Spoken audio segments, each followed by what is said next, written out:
mirror the other day, and I was like, "Ooh, this." That's I did not like it. okay. We cold opened on that, and I couldn't have. Yeah. Hi. I was going to say, I'm Yo! pretty sure. Hello, audience. There's a demon in my in my mirror. It shows me things I don't like. Yeah, like your reflection. Yeah, but at least it ages instead of you, right? Mm-hmm. Only if you don't look at it.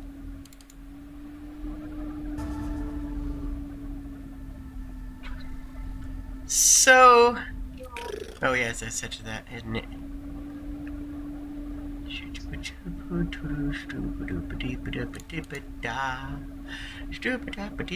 Okay, so hi. Hi. I have no idea. I haven't heard back from Liv. They appear to be online, so I figured we just fill dead air for 15 minutes to see if they show up. Yeah. I mean, if there's one thing that we can do, it's yap. How's about the project I'm currently working on? Actually, I just did like a sketch for the thing. There. Would you like me to showcase what I've been working on, Jade? Yeah, by all means. Oh, Sure. hold up.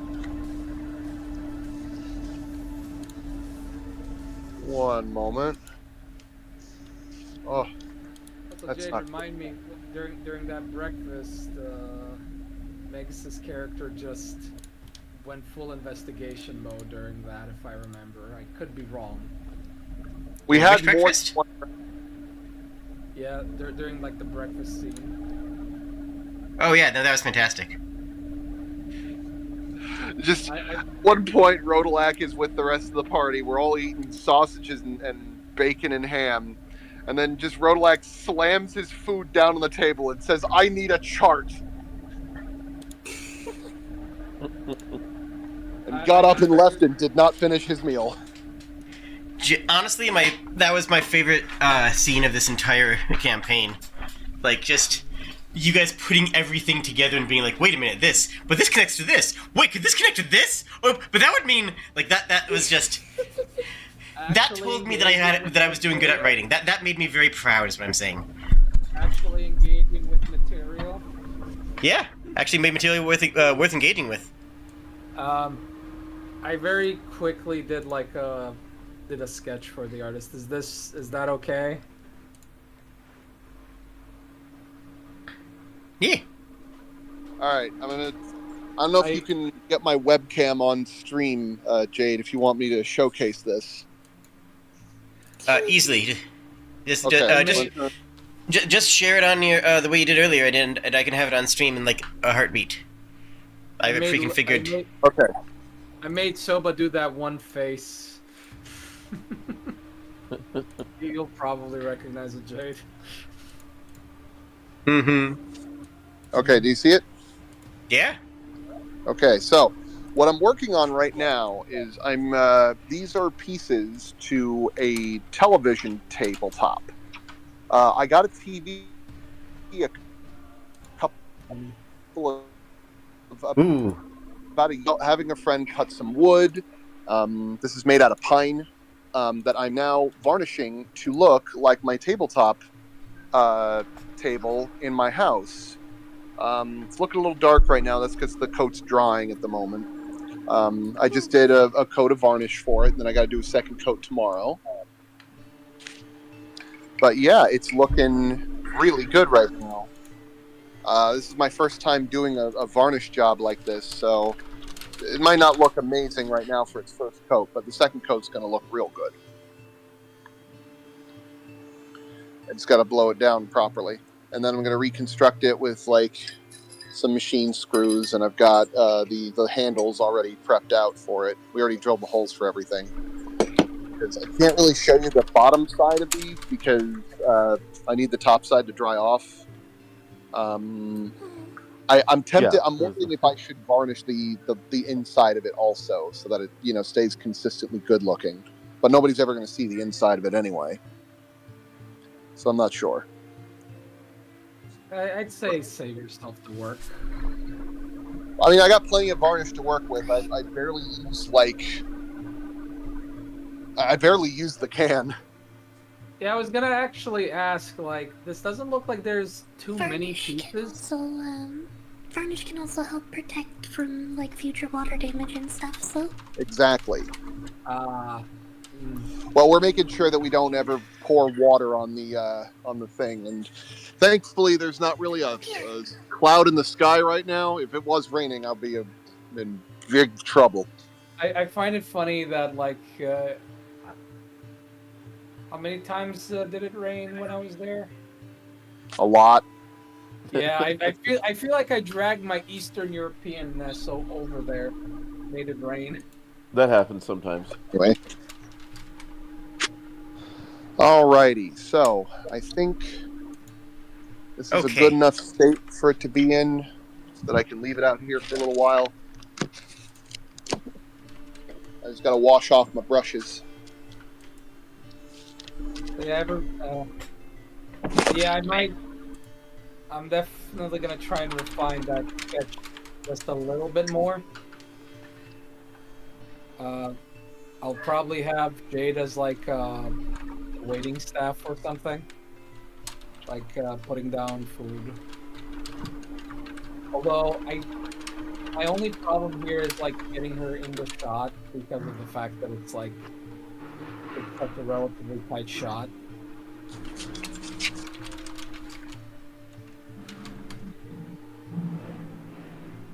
Without blocking somebody else, that is.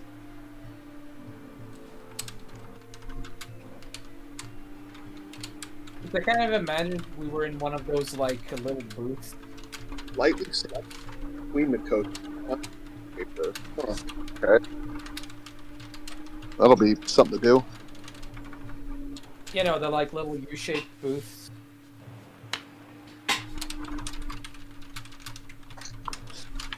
Okay, so how people doing? Yes. Doing good. okay. This is good. I have response and I have a plan. Okay. What was the response? Liv is not doing very well because of reasons that I'm not going to share. But Fair. yeah. But they said that they want us to play and to have Soba go off somewhere, which is very easy to do right now because Soba can go try to rally the Gripply and teach them which end of the spear is the pointy end. That is a good way to do it. Is trick. You can make both ends pointy.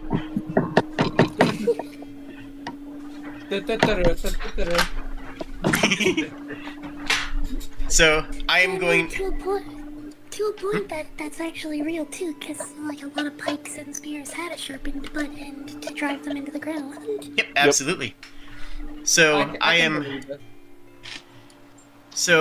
am sad because I was really hoping the character with the necromancy background hidden in their story beats would be around for the part where you're dealing with necromancers, but All right, I'm gonna head upstairs. Just 5 minutes to wash off these brushes, and we'll start. Mm-hmm. As the French say, c'est Flavier. Thank you.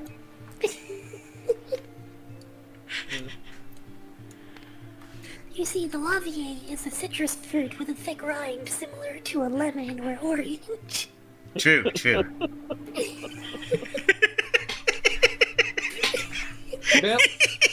Bill? Yo. It shouldn't be this. Bill, what color is an orange? You know, Same as a lemon, Ed. I don't know why that suddenly got brought up in my brain upon the mention of lemon. Trivia question: what came first, orange or orange? I'm gonna go orange. Yeah, actually, orange came first. After the fruit. Yep. Mm-hmm. The color is named after the fruit, correct? Yeah. Before then, that shade was just considered either a red or a yellow. I just think it's interesting, like how different colors used to be. Yeah, I mean, the sea was described as purple for a long time. Wine dark. What? You Yep. telling me they didn't figure out blue before purple? Blue they had. Purple, however. I would not go as far as saying the sea is blue is purple. That is outrageous. Green maybe in some. Absolutely green in several areas. I mean, a lot of people are really they have their gasps flattered when I explain to them that brown is orange with some of the brightness taken out. Like, a lot of people are like, "What? Brown is brown." It's like, no, it's color theory stupid. It's a different color. It's brown. Like, no. But like, no, that. Nah. It's Nah, just a though. shade of red or orange. Or green. I don't think so for green. Because if you take the saturation out of green, it stays green.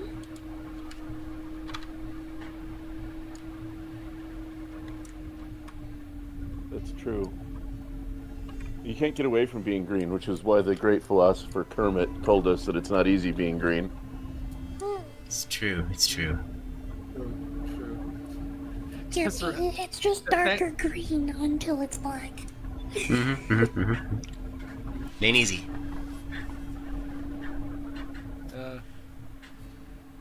I'm just reminded now of that thing you send me, Jade. Huh. To be fair, I send you a lot of things. Specifically that Tumblr post about Miss Piggy making it look like an accident. Oh, it's so good. Hold on, let me read that out for people. Please do. So it starts out with a question. Give me one good reason why you wouldn't date Kermit the Frog besides the fact that he is a puppet and a frog. And honestly, fair question. Like, he's a good guy. The response being... The response was, Miss Piggy would make it look like an accident. And the counter response was... And the counter response is... Miss Piggy doesn't have a subtle bone in her entire floppy felt body. There is no possible way that she would ever make it look like an accident. Miss Piggy would make you into an example. Yeah, no, she would want everybody to know what happened to you. She has the subtlety of the killdozer. Yeah, seriously. Yeah.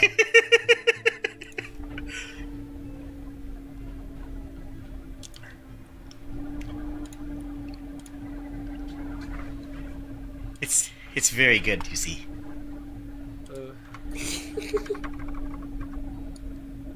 Funny story.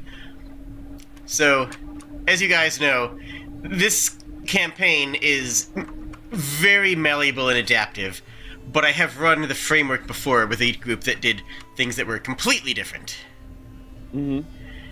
Like, you would not recognize the campaign if you watched both. The other one's not recorded, but like, you would not recognize it as the same campaign outside of Lawnfell. And even Lawnfell had different because you guys designed, three quarters of Lawnfell. So, yeah, they didn't even have like the core technology stuff. That was, that developed in tandem with this world that you guys built with it.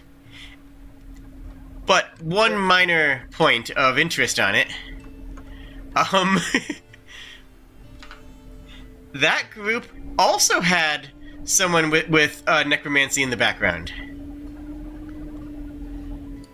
And they also dropped the game before they got to the Kenku lands. I just find it funny that I'm not the necromancer character. Normally, I'm all for just making a necromancer character immediately. It was Emilios's brother. You remember that, right, Bill? Yeah. Yeah. So and their character was a paladin, and like they wanted to play a very straight lines, hard edge paladin with black and white morality, and in that game, the Kenku were a lot less aggressive and a lot more approachable, because they were supposed to learn that not all necromancers are evil, sort of thing, and that was supposed to be a learning moment for them. Mm-hmm. in that campaign, it was the goblins who were the irascible ones. Is that right? Irascible? Am I using that correctly? Yeah. I've not used that. I've not heard that word before. Yeah, that is. Yes, that's That is correct. right, yes. I have seen the word before, but not used it many times. Fair, fair. Am I wording correctly with words? Don't worry, Jade. If you're ever not, I'll tell you. That's so true. It is impossible for you not to call out. It is not possible. We will actually you. It That's a little threat. bit. Please do. And then we will derail. And then we will derail the game for half an hour. Honestly, It's like Only These- half an hour. the derailments are G-word great. conversation. I'm being generous when I say half an hour. I'm being Yeah. nice. Okay. Just reminded me of our henchman conversation. Yeah.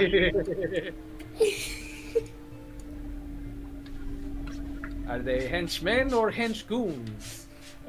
We don't know. In this economy,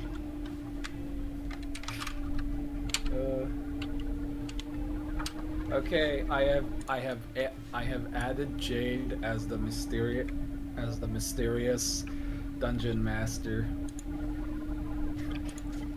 I should Good have this on sketch. screen. Obviously, the face is bad, but this is just general idea for the artist. I'm also definitely gonna give. I am gonna do that right now. I'm gonna give Soba have her legs extend under the table, because of course she's. I'm showing everyone the first draft first because it is also Yeah. excellent.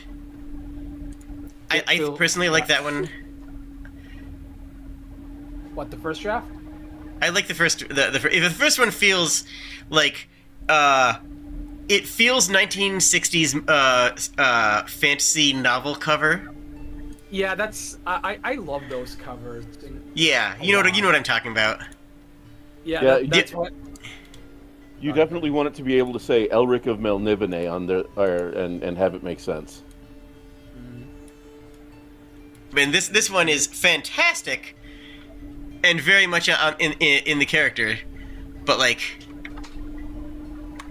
yeah, it loses the grandeur because it's supposed to. It's the more personal moment, which this party is is the best part of the, some of the best moments like of the I said, campaign. I am giving you guys options, and you just tell me which one I will send to the artist, basically.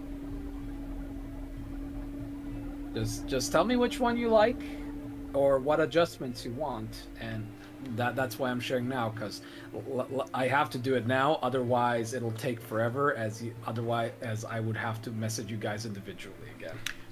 I mean, from my end, I think it looks great. It just needs the cozy scene in the background, and I would say probably put the hood down and more of an excited expression with holding papers and like guys look what I did, instead of the little sneaky I'm gonna poison you with this D20 somehow. You have no idea how many is, dice I put in those pancakes.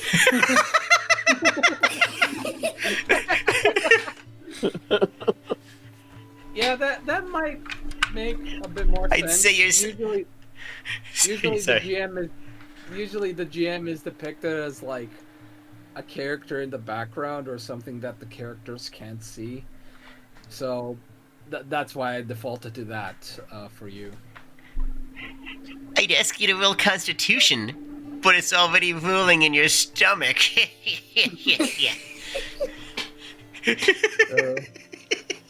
Yeah, I'll give it a redraw. No, I don't get me really wrong. wish I was- love it. It is phenomenal. But Hi, Magus. Okay, Hello. welcome back. We missed you. I am sorry for that. No worries. But Okay. I'm starting up Tabletop Simulator. I had a very interesting problem where I cleaned up all my brushes, and then I said to myself, right, I haven't eaten all day. But I prepared for that, so I have here a bunch of cheddar flavored rice cakes. Oh, Cheddar. And as soon as I opened the bag, Rika attacked me. Understandable. She is hovering quite aggressively around this bag. Just imagining that, like, the moment you opened it, there's a very particular... Sprints cat at full video speed, jumps in my lap, starts repeatedly batting at the bag. Like she's in a fight with it. I imagine it like she just goes up to you and it's like attempts to assert dominance and it's like right in your face. just staring at you. rice cake battle to the death. GD, you ready to join? Oh, right. How did I get here before you? Oh, Because I was drawing and being distracted. Sprig, if you want to share my view, because I know you don't have this the map on your side. Oh, no. I'm streaming it to Discord. Yeah, I'm streaming it to Discord now. I guess I'm orange this time. Yeah, I accidentally chose blue. And I don't know how to change it. You right click at the top and click like change color. Or left Oh, click at the okay. top Yeah. and click change color. Oh, There. aha. Sorry for stealing your color. No, you're fine, dude. I'm not that kind of petty. Doesn't work. I didn't think you worried about it. What was So that, we're doing Sprig? a session Wait, without Jing? Toma? I was just saying that I don't know why, but for some reason the map file still just doesn't work for me. Yeah. You can see it through the Discord though, right? Yes, I can see it through Discord. Okay, cool. So,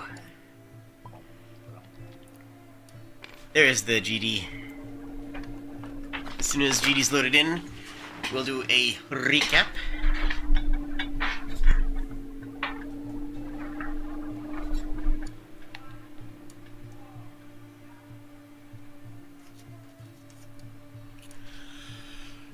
Hey, but yeah. Hi, how's it going? You guys having a good time? Yeah, it's been a pretty good day so far. Yeah, I worked on a pizza today. And by worked, I mean I Ooh. ate. It was a big pizza. Important work. It It is. was 4 types of cheese.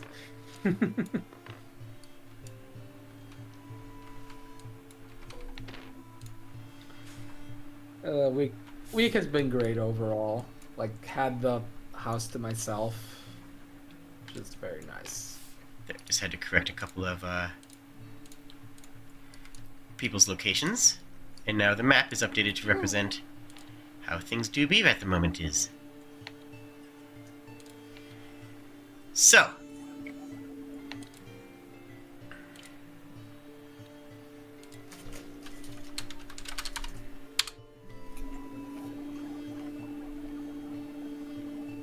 there we go. Good. When we last left off, you guys have already been to the Northlands and convinced the goblins to adjust their ways. They're not, the most civil, and several of the indentured servants still feel comfortable working with them, and several of them have entered into Lonfel's work. But the societies have yet failed to really truly integrate. The goblins are not an opposition force, though, and generally tend to hunt in the northern areas, leaving the kobolds to hunt in the northern reaches, where the goblins were prior. And Musteltas, who is now healed, is able to range much farther to the west and bring back some food. So food is no longer an issue for effectively any party in this world at the moment, because the Gripply grow their own food by and in the Great Tree. Hooray! Yay. Hey, Yay. The issue with the southern reaches and the wandering mirages and the ancient civilization has been understood and has been comprehended, and much treasure and understanding and, well, and a particular individual has been extracted from that region, leaving it now a much less dangerous place to travel, since many of its secrets have been revealed, as well as having in tow a fairly a very ancient lich that is friendly to you. You've unraveled the secrets of the society that built that land. It is certainly a society. Yep. It certainly was, at the very least. Mm-hmm. That you have worked with the Gripply at the Great Tree, and promised them long ago that you were going to deal with the Kenku threat. A promise that was not made good on, as now the Kenku are marching towards the Gripply tree, in tow, with an army in tow. I don't remember ever promising that we would deal with the Kenku threat. At the long time ago, when you talked to the Frensulet. Don't you remember? We said We had we'd agreed take to care of it. investigate. We said we'd Yeah. look into it our way. Yeah, take care of it was what was said. Mm-hmm. It's the equivalent of like when the mafia boss says, "Take care of it," and they take care of it. No, not like that.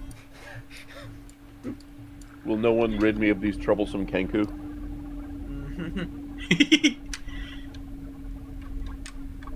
At the moment, you are conscious that there is some gathering force of Modrons in this region here, though unclear of their intentions. That they have been very clearly building things, something that has not gone unnoticed anymore, though it had gone unnoticed for a long amount of time.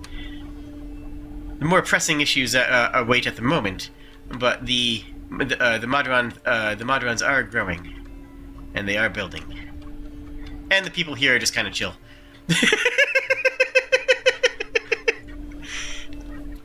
Yeah, they're kind of like middle of the road. Yeah, the small trading town is just as small and cozy as it always has been. Not much happens there. Not much will happen there. Except for that one giant worm. Other than Mhm. other than that giant fire centipede attack. Yep. That happens sometimes. I mean, that's just a thing. And if you are curious, the giant centipede was driven down there because of the goblins overhunting in the northern forest.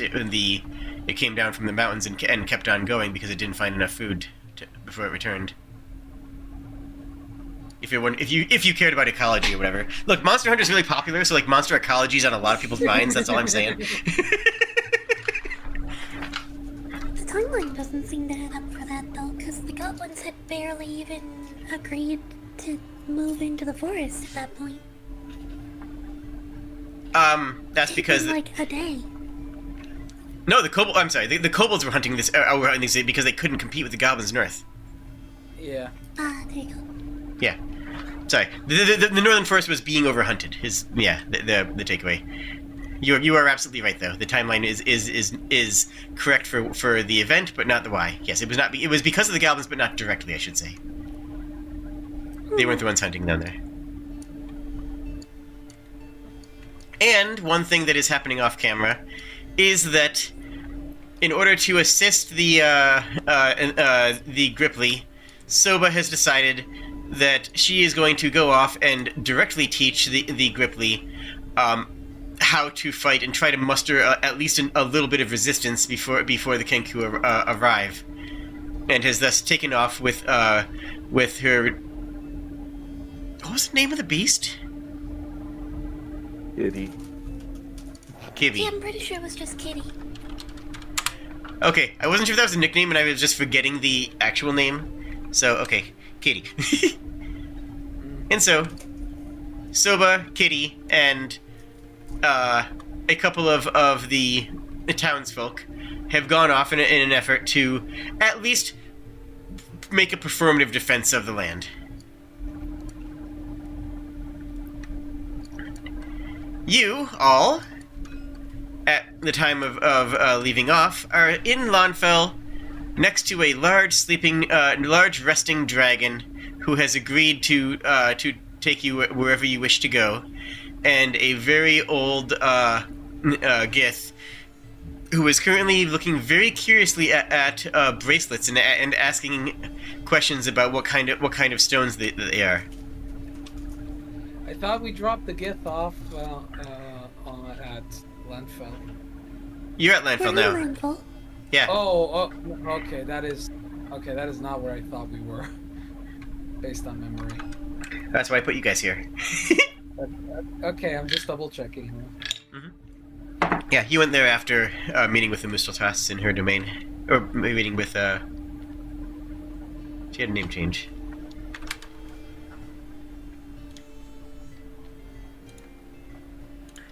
Voltava. All right. I think since we don't have a crazy amount of time to make our way to do the thing, let's discuss what the pressing obstacles are right now, or like the pressing opponents are at the moment, and then go from there of what we're going to be doing. Because I got a general idea of what would probably be a good direction. Are the Modrons like in play at the moment? They are not currently a threat to anybody, if that's what you're asking. They're building future something, threat. but they're not, like, it's not immediately apparent that what they're building is a danger. Yeah. Right. They are for the future movie or comic series. Villains. There's no way for you guys to know how dangerous what they're building is. So it's just a very fun deal. Not without investigating, which I feel like if we do that, the Kenku are going to steamroll over the Griffin. It's also the fact that we'd have to get past like an army of them to investigate. And there were a lot of them, from what I remember.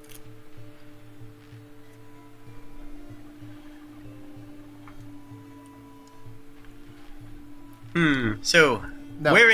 let's start out with you guys just getting up in camp, like in town in the Adventures Hall. I figure that staying a night and resting is probably the bare minimum of care that you can give for yourself before going out. Yeah.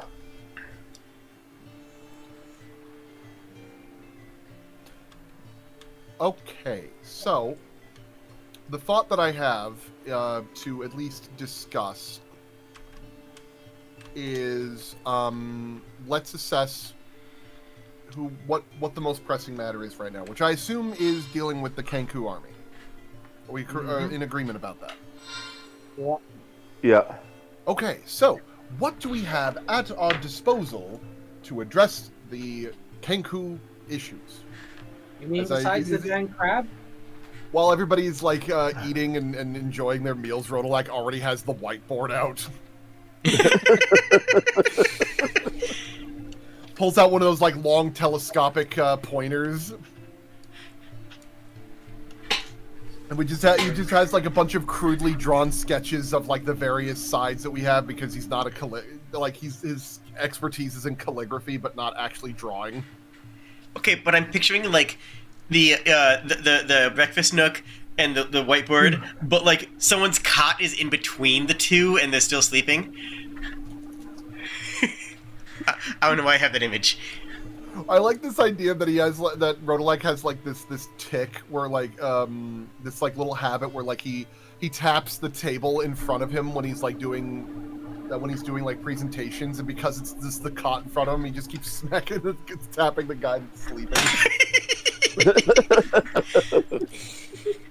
I may say it's Marcus and he doesn't notice.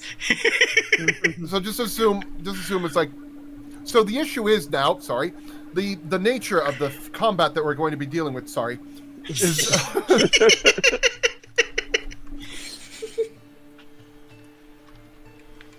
like it is a thing that he's trying very hard to resist the instinct for, but it's just ingrained in him. Yeah.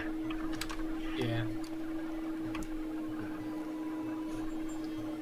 Okay. So what we have right now are the Kenku are currently amassing to the south of the Gripply tree. The things that we have at our disposal are Crab, Soba, and Kitty, the Displacer Beast. The militia that we have in what little militia we have in our main town of Sword Point, and the goblins, and tentatively the kobolds and Imustaltaz. Now, I think what we could do is if we provide the idea that the kobolds and Imustaltaz will not be engaging in an outright skirmish,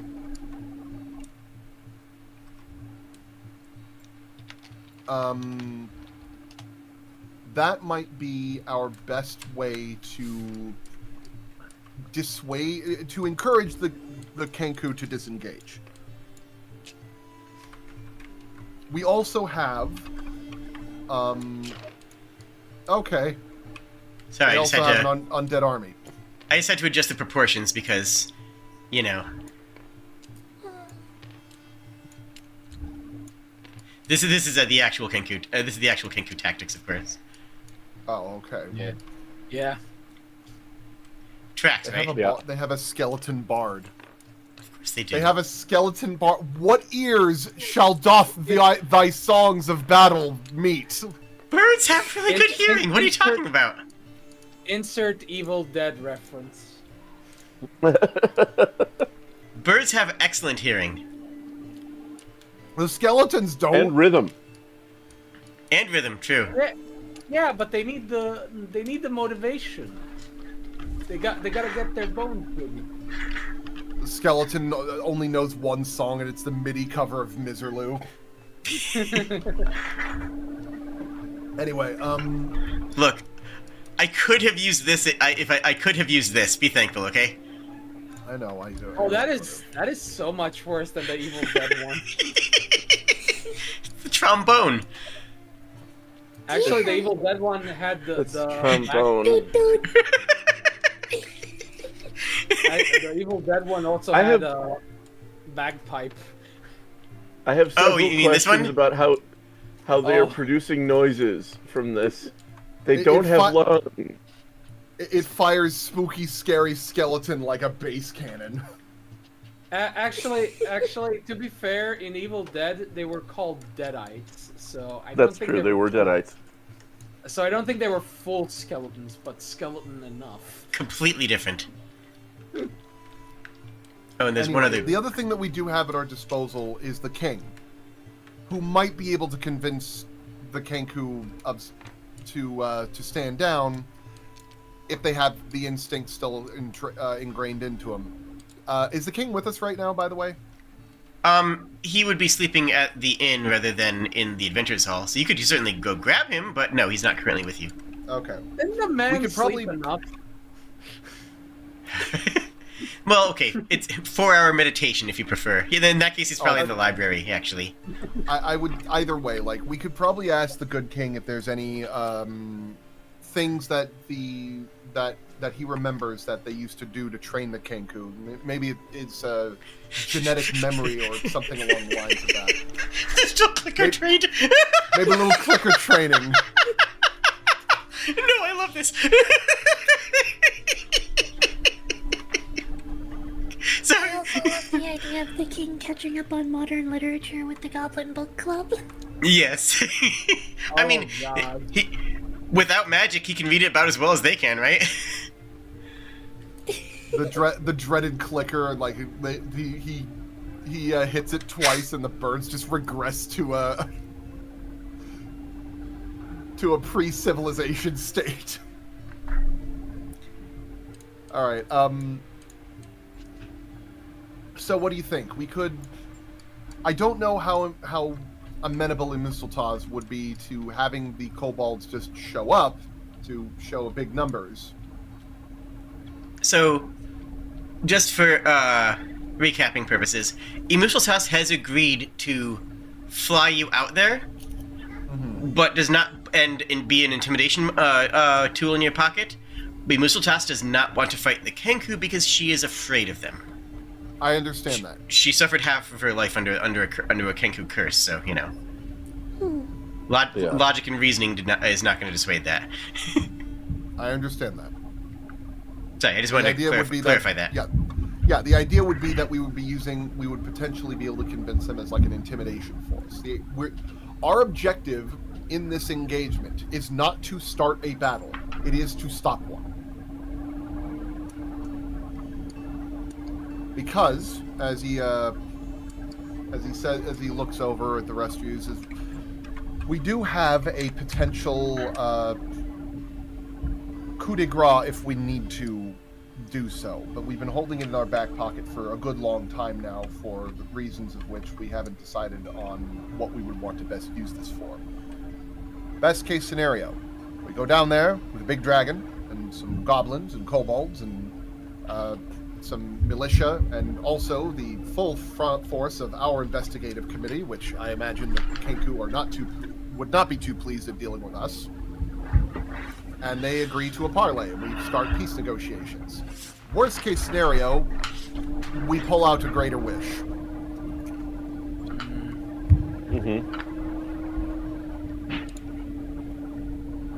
Yeah, that's a pretty big problem solver right there. I would like to avoid using the greater wish for aggressive reasons.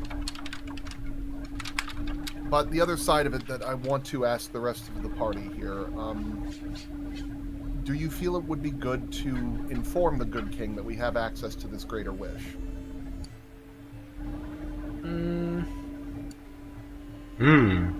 I have pros and cons to both if you need to hear those out. So, you have pros and cons, but your character probably has an entire spreadsheet. I have created a summary based on that spreadsheet. Yeah. Yep. As he walks over and pulls out like a piece of paper, and it shows like a picture of like the good king as a stick figure, and like the little scroll of the greater wish, and two branching paths. Okay, so as far as I can tell, there's one upside and one downside. The downside is that it could go very, very bad. The upside is that whatever happens, even if it goes bad, will be interesting, so I say we tell him. Okay, now hang on.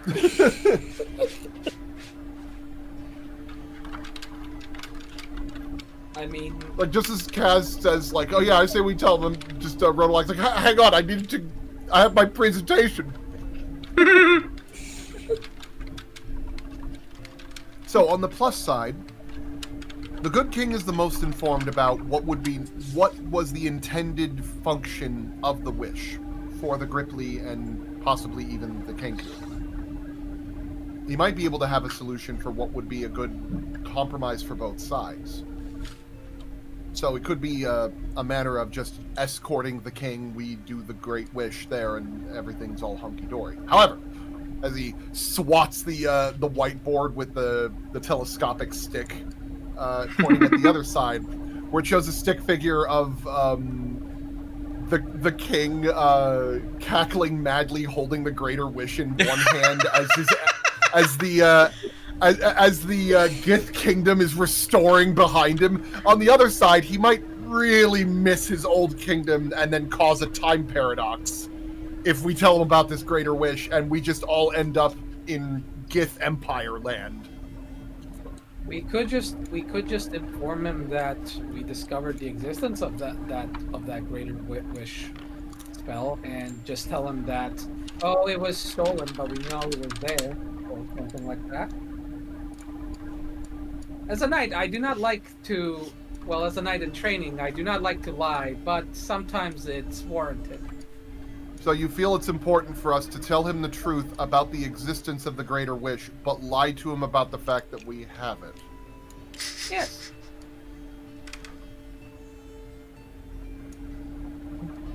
One Okay. can one can discover one can discover that something was there without having actually seen the object.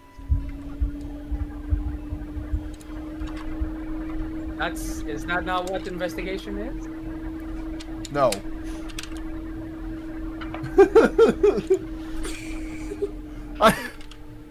I like the idea of just Rodolak just sitting there with like a loading screen wheel on his head at that logic. It's just his eyes narrows like, I don't... Okay.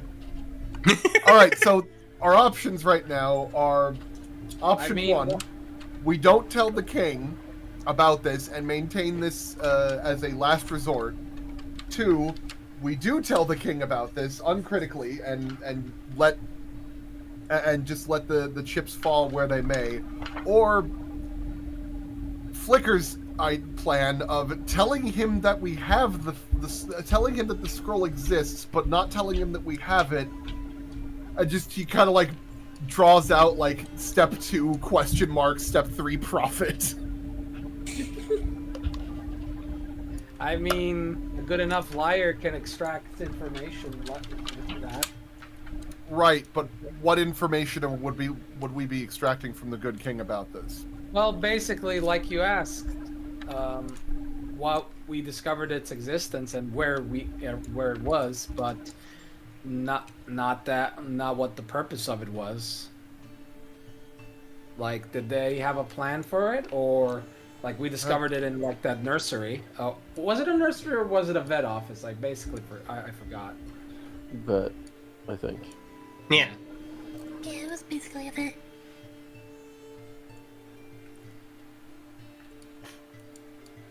Okay.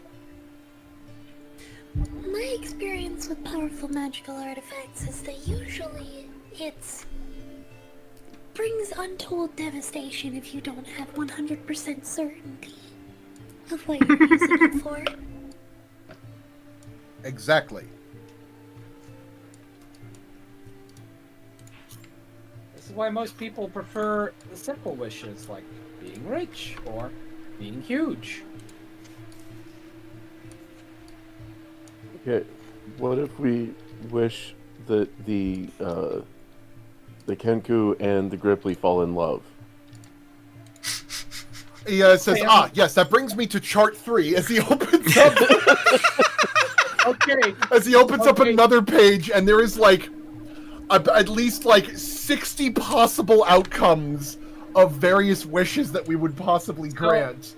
So the first image is just straight up that like kissing meme. Okay, so it like the first image shows like the Kenku and the Gripply like kissing, and like it shows like a couple of steps, and at the very end it shows like an image of a horrific bird-toad hybrid with like the text "kill me" next to it. I believe that the result of that would ultimately create a hybridization of their culture that would be an affront to both necromancers and Biologists? living mancers together, in that we would be sinning against various types of gods. Living Mancer isn't a thing. Unless I think it's just Mancer. Vivimancer. There we go. Actually, anybody using the wish stones is a Vivimancer, isn't it? Yeah. There was also the unfortunate result of what might possibly happen if the Gripply got their hands on the wish, or the Kenku got their hands on the wish, or if the mayor got their hands on the wish. I kind of went down a rabbit hole with this one, but my biggest concern about the Kenku getting the greater wish is either they'll kill everyone with the wish because of their whole necromancy thing, or, and I'm going to be perfectly honest, this one wasn't as bad when I thought about it, but it's still quite bad as the dying. It's still quite bad, just not as bad as the dying one of the Kenku deciding that everyone is Kenku. That would admittedly solve a lot of problems, but at the same time, I would not like to be a Kenku. So, I have a question. I'm practically halfway there. I could keep my trap shut and it would be extremely funny, or I could remind you of something. I would actually prefer the reminder. Okay. Are you talking about this before Soba leaves? With the wish Yeah, scroll I and was in the gonna say- compartment in your sword. Yeah, I take the scroll out of the compartment. Okay. just wanted to touch on that real quick. I do Yeah, like no, the I was- idea of I was thinking going about up to the king and like we tell him, and he's like, "So where's the scroll? We have it in our possession. Okay, pull it out." I was thinking Fuck! at the Ken. I was thinking about the exact same scenario except at the Ken capital. Okay, We so have this greater wish. Where is it? Oh! So from what I can see from these documents, it looks like to make them fall in love is really funny. So we should do that one. I am regretting what I'm drawing right now.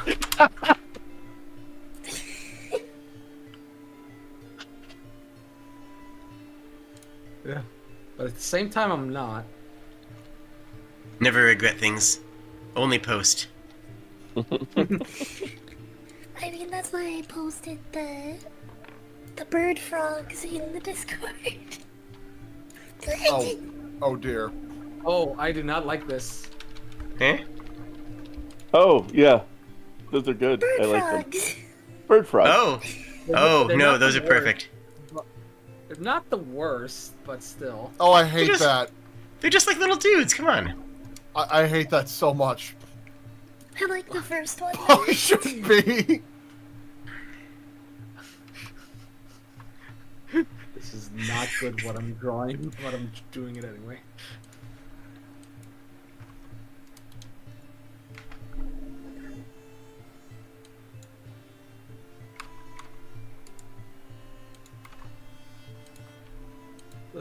Okay.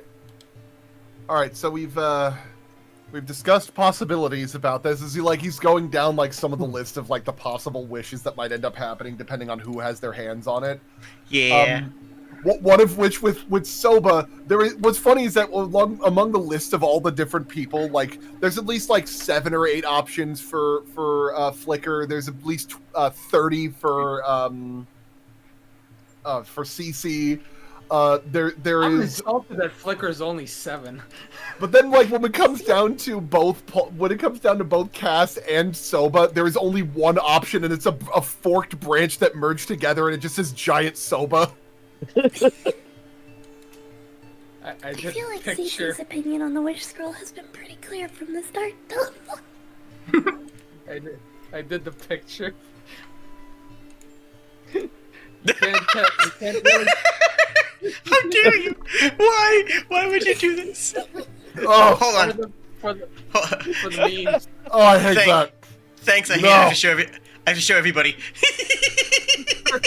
Curse everybody. Why? It's I magical. live for entertainment and using my skills. Because you use your skills for evil. I support this.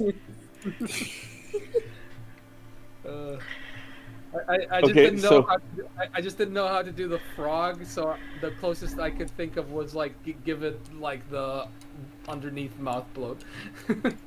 Yeah, this is terrible. So let's do it. Yeah. Usually, most people just use it for like a single frame. Yeah.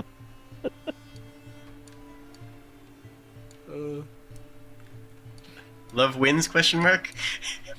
That doesn't help that I came across that of like 2 Minecraft trees kissing, and I was like, yeah, I really want to. I'm sorry, man. I know you're saying love wins over here. I'm looking at this and I'm seeing love is taking delight from the lamentations of its opponents.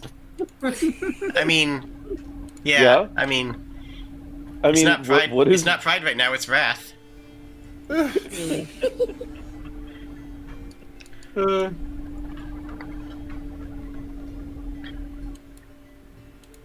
Love is blind. No, love is blinding. Okay. What makes you wish you were blind? True. I will remind you that you have seen a Kenku use a wish before, though it was a bit accidental. Mm-hmm. Mm-hmm. Oh, we have. Yeah. Ottavar. Yep. Oh.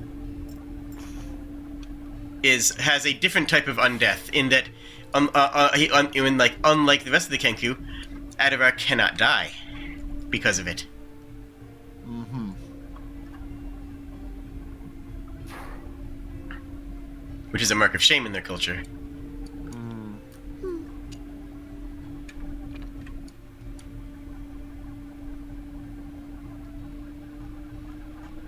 Not that's relevant to this, I'm just, mentioning. No, I get it.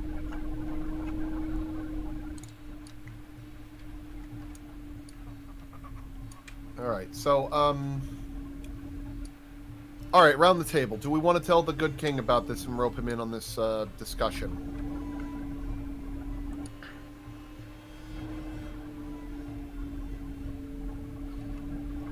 I think that the wish scroll would be more devastating regardless of who uses it than any outcome of the event transpiring.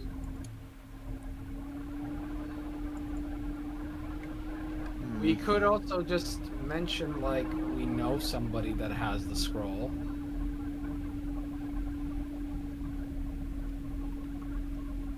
That way he might not... Sort of feel it out, you mean? Yeah.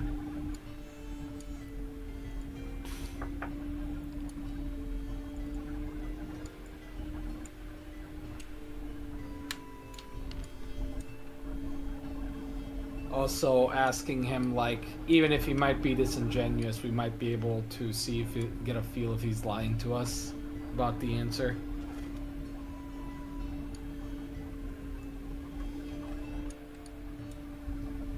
That is yet again the whole point of investigating.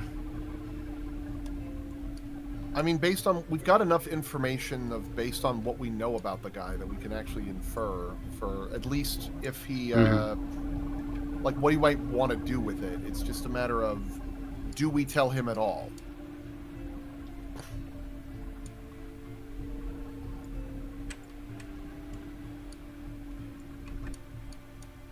Yeah, Given telling a powerful spellcaster with the ability to cast like incredible illusion and enchantment spells that you know about and or have something magically powerful, is that not necessarily a good plan? No, it is not. That's why I'm debating about this. Sprig, what could possibly go wrong? I know, right? What possibly could go wrong? I'm just gonna remind everyone, Cece's opinion from the start was we should just burn it. Yeah.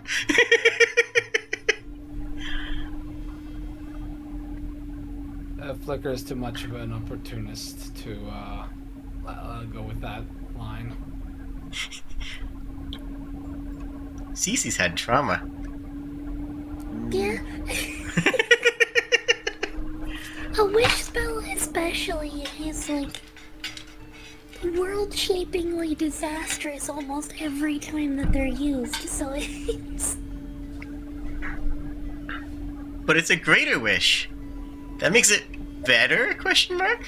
That makes it so much better, because it's got greater in the name!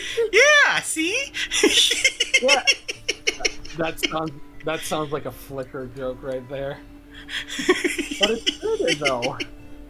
What can possibly go wrong?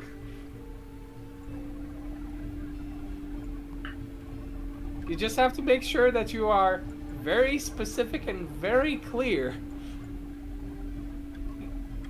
You know, just so it doesn't go monkey paw and or genie on you.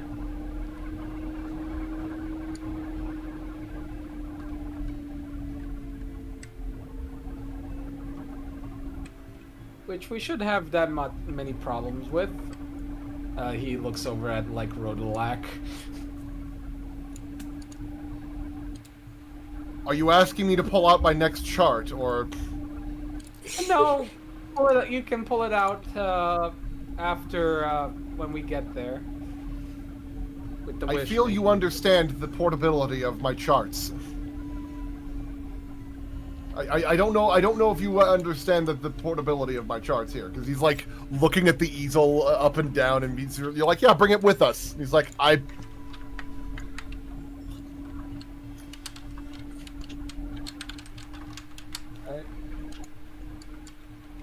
I mean, I could probably make that collapsible.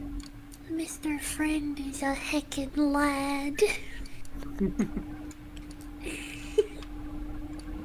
Well, I have said like a whole bunch of things and nobody responded to any of them, and it was all Sorry. because I was muted. Oh, go ahead and say. Go ahead and say your things. Well, yeah, that'll do it. Go ahead. We're listening. Oh, I was gonna ask if Sprig could make you some kind of a contraption that would be like a way of transporting your charts. I mean, do I really need to bring the charts to the battle? Honestly, I don't know how you leave the house without them. We might be able to use them for an impromptu fortification. I feel that there are several reasons why my charts would not provide a physical advantage in these instances. Okay, so real let's quick, use the wish for that. just another comment, and we can go. You can use this information however you wish. The tack before was to go to the Kenkupital and talk to people rather than going to the front lines and talking to, well, the military itself. Yeah. Yeah. Just wanted to. You're talking about taking. I just want to remind that was a plan at one point. Yes, I mean, and you can do as you wish. Still our But... strongest plan. I believe that's still our strongest plan. Cool, because that's what I Yeah. prepared the most for. I love the idea of just Jade over here just being like, please, for the love of God, do not derail. Do not derail no. this final confrontation. Oh, this is... No, please derail it. No, by all means derail. I just need to know what direction you're just be derailing it into. So I don't know if you want which the... side of the tracks you want to go off of. Yeah, exactly. Set up another set of tracks. Well, I know that you probably don't want the ending of, and then everyone became Kenku, the end. No, that's a pretty good ending. I'm into it. Let's use the wish for that.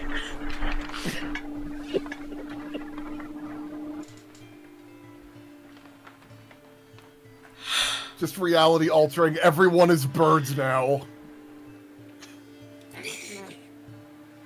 Good ending. Yeah, there are worse ways it could go.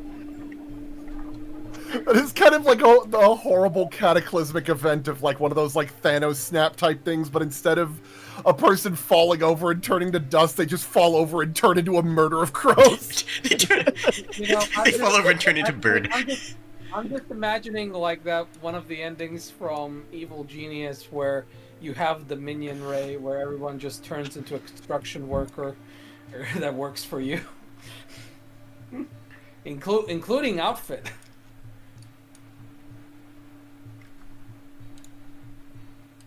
I know what I know. I can't say it.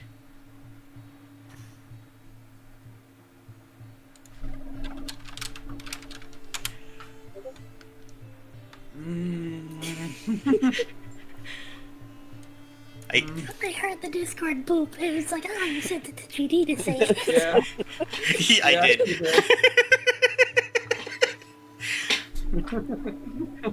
did. Who wants to say it? You know what?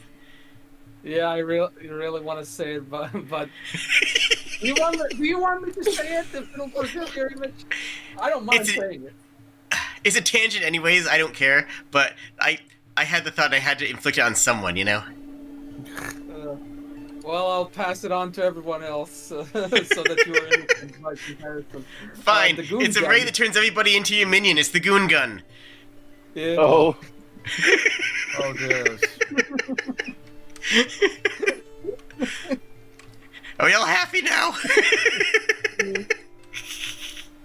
I mean, All right, so we're gonna head to the Kenku capital, the Ken capital, I'm and gonna acknowledge it's the best. negotiate with our dragon friend Inusiltas.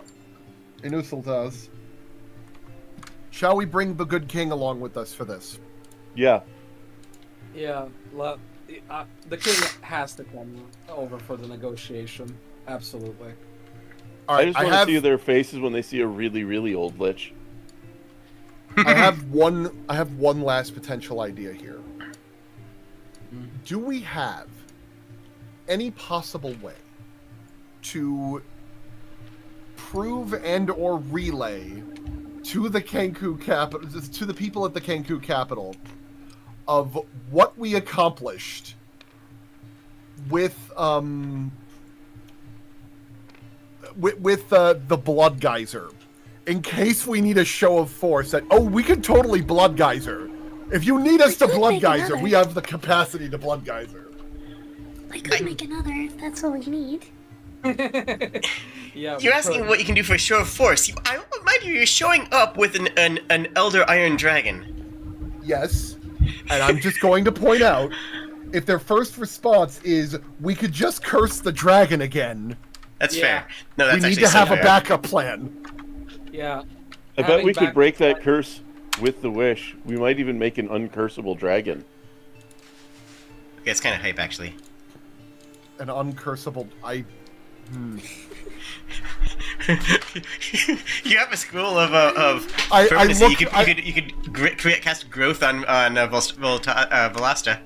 I slowly turn around and add under, like, the, Inustaltas's, like, list of possible wishes of uncursable dragon, and he's, like, doing the calculations of what that would end up like. I mean, it's just an uncursable dragon, man. They can still kill her the old-fashioned way. Can they, though? I mean, they can try. They can try. They just can't, take the easy way out. I mean, there's a reason they cursed her in the first place and didn't kill her. He turns around and says, okay, we're getting into magical philosophy here, but does dying of old age constitute as a form of curse? Dragons don't die of old age. Yeah, that's actually one of the big canon things in the system, and in D&D. Pathfinder? Well, I forgot this is Pathfinder. Can I, as Dragon Kid, get that ability? I am still basing my idea of, like, dragon biology off of, like, 3.5's Draconomicon, which after a while when they become a worm, they just, like, sit on a mountain and become it, or some crap like that. Yeah. I don't know if they still do that. But they turn into stone, so they become the dragons from Dark Souls? Kinda, yeah. That's where Dark Souls got the original idea, actually. That's okay, yeah. that makes sense. Mm-hmm. But yeah, that actually was mentioned in 3.5 Races of the Dragons a couple times, where that dragons have technically do not die of old age. They can choose to do that with themselves after a certain age, but they Just get bored. Yeah. Well, Yeah. I mean, yeah. They get bored and tap out. Say, I'm done. I lived a good life. I mean, at that age, fair. 5e dragons, they just keep getting bigger and more powerful as they get older. Until they eventually reach the point of developing dragon sight and, like, being able to see through their own soul across dimensions and stuff. That sounds maddening. Yeah, there's a reason why they, like, turn into rocks. Because having to know things is a problem. I mean, a Shardol's solution to that problem was just going to every other dimension where he existed and eating himself from that dimension until there were no other ones. That sounds time-consuming. That's a Jet Li movie. That is literally a Jet Li movie. Just also makes me just think of that orc that went back in time to off himself to get his gun Well, back. he didn't do it on purpose. That was coincidence. yeah, but That's yeah, but- 40k lore, the lost one. yeah. They set out and arrived where they started, right next to themselves. So But the the war point boss is, he killed will his probably- killed his but if he- earlier self to get a copy of his favorite gun. Yeah, but if he had the option, he would definitely do it intentionally. The outcome of the result, nobody knows. Anyways, I'm going by 3.5 logic primarily, which I believe is the same in which is the same as in 5e, and I believe is the same in Pathfinder. That dragons don't have an upper limit for age, unless they choose to. And for the record, Velasta is like a CR-27. Yeah. Okay.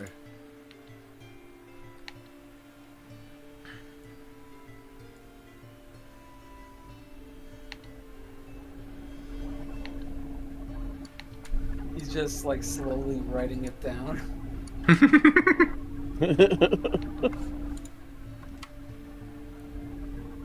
All right, so we're gonna head to the Kenku capital and dragon up. And go from there. Drag it up. Dun, We dun, dun, cool with dun. that? Yeah. I love how you used bird up and not, you know, American Dragon Jake Long, because that is also the reference that was the actual reference I was going for there. You've ruined it. Look. You know, okay. In my defense, I haven't seen Jake Long in a long while, and the bird up one was closer to in memory. I know the bird up one from Monster Hunter memes.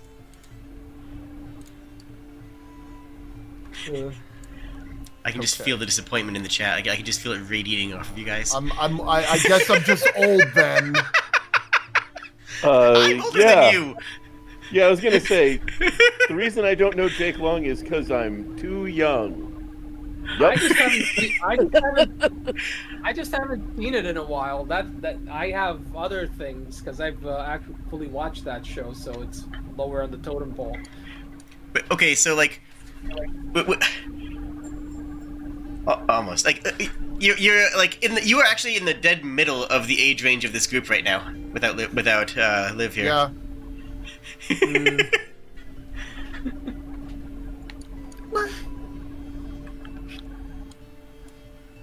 I don't actually know anybody's age here but Jade's, and I'm not going to tell anybody, so. Canonically, a 124. Yes. Yes.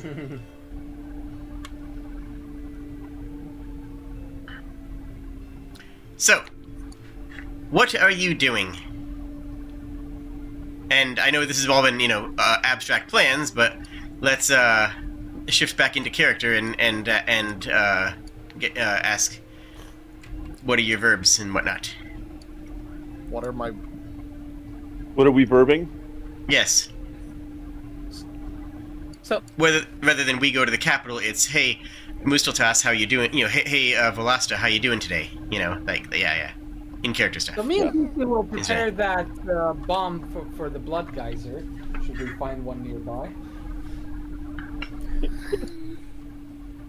I don't think we specifically need the blood geyser, but an explosive charge would be helpful. I mean, I have a demolition charge that I made for when we were attempting to get into the city, but it's a little bit more concentrated in function. I'll wait till Cece's finished.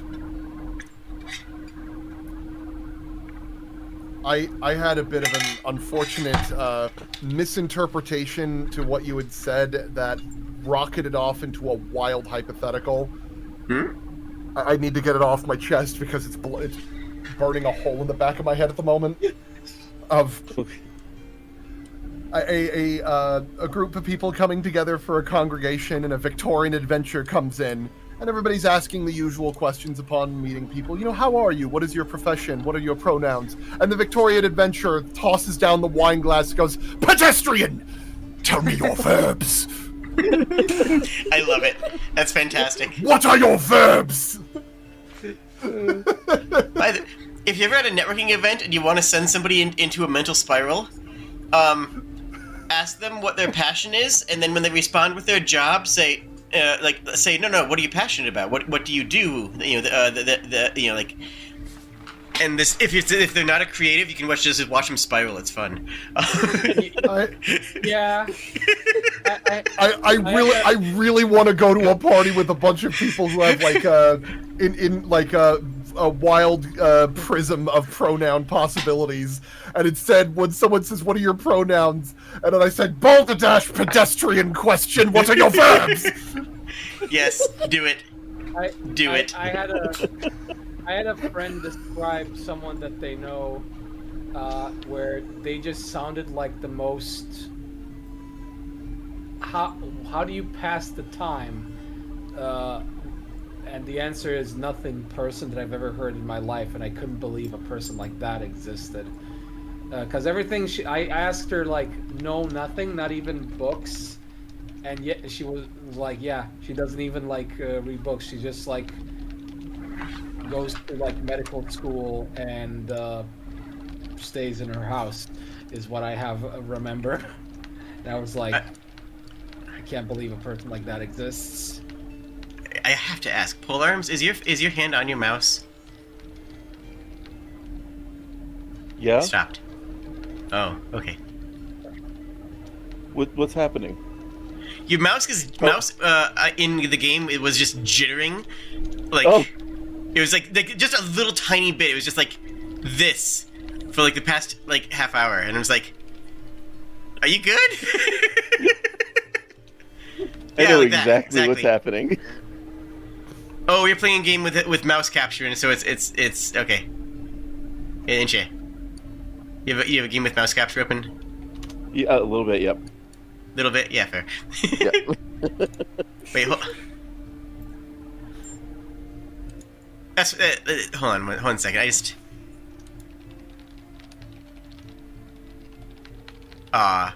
it just shows you as playing in Tabletop Simulator. I was gonna call you up by checking you on Steam. Yeah, I'm intentionally not playing something on Steam, so you couldn't find out what it is. Okay. If you want to know, it's not embarrassing. It's just something I can do with my hands. I am doing Power Wash Simulator. That's so fair. No, I get it. Like that's just basically a fidget while you do something, like while you're talking, thinking and talking. Makes sense. I just love how Power Wash Simulator is like okay, we can make a crossover with anything. Everybody loves power washing everything. True. Yeah, for real. All right, so. Hi. Yeah. How's it going? So I think that we should. Okay. So here's what we're gonna do. I've got the wish scroll, right? Yes. Okay. Every time Brodolak isn't looking, I'm going to try to cast it to make the Kenku lovey the Gripply. I'd say that again? Yeah. Nothing. Don't worry about it. No, I did not hear that. What was just said?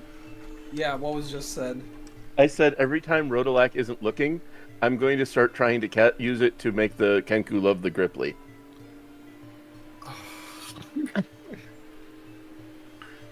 I have grave concerns in regards to this. So I look to Cece and I go, Cece, I understand you would prefer to destroy this scroll, but let's have a compromise. Just make sure that spell doesn't go off. I could guard it. I could guard it. Yes, guard me. I said it, not you. Unless that's what you identify.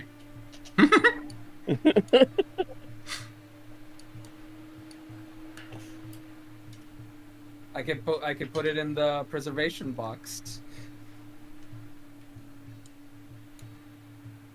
where I keep the pickles.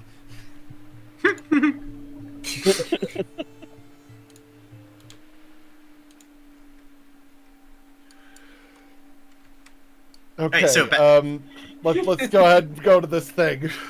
He had to recover. Velasta, let's go. Very well. Do tell me, what is your plan?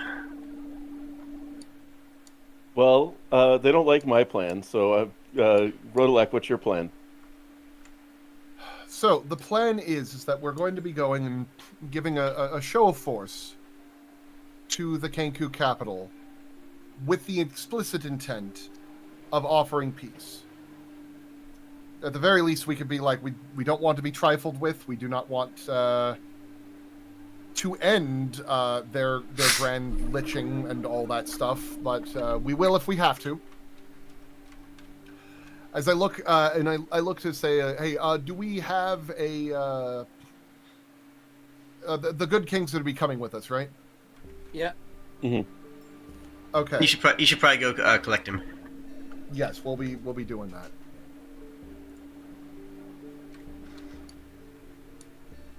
Are you answering Velasta? Sorry. Yeah. Yes. Sorry. Go ahead. Sorry, was that an answer to Velasta in character? Hold on. I got tabbed out of the Discord and I'm scrambled. Okay. Velasta is in Musteltas after she regained her flight. Right.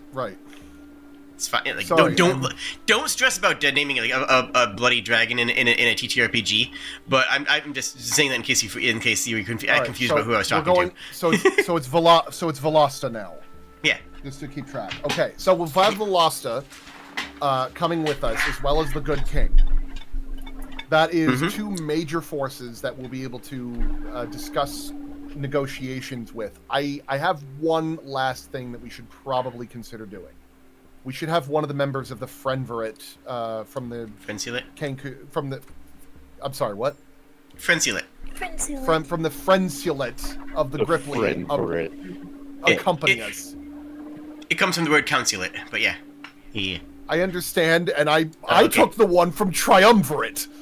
That's so fair, actually. Which is also a totally Roman fair. thing. Thank you. No, it works. Okay.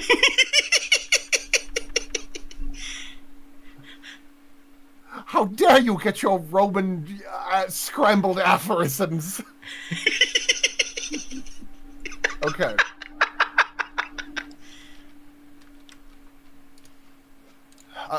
By the end of this campaign, I'm just going to be like grumbling in a gibbering mess in frustration from like just not getting my verbiage right.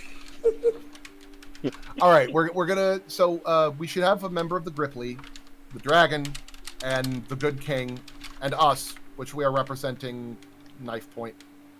So it's kind of like a United Nations type of things showing up at their doorstep, except one of the United Nations can set fire to the building if they are displeased. So, we brought the U.S. with us. Yeah.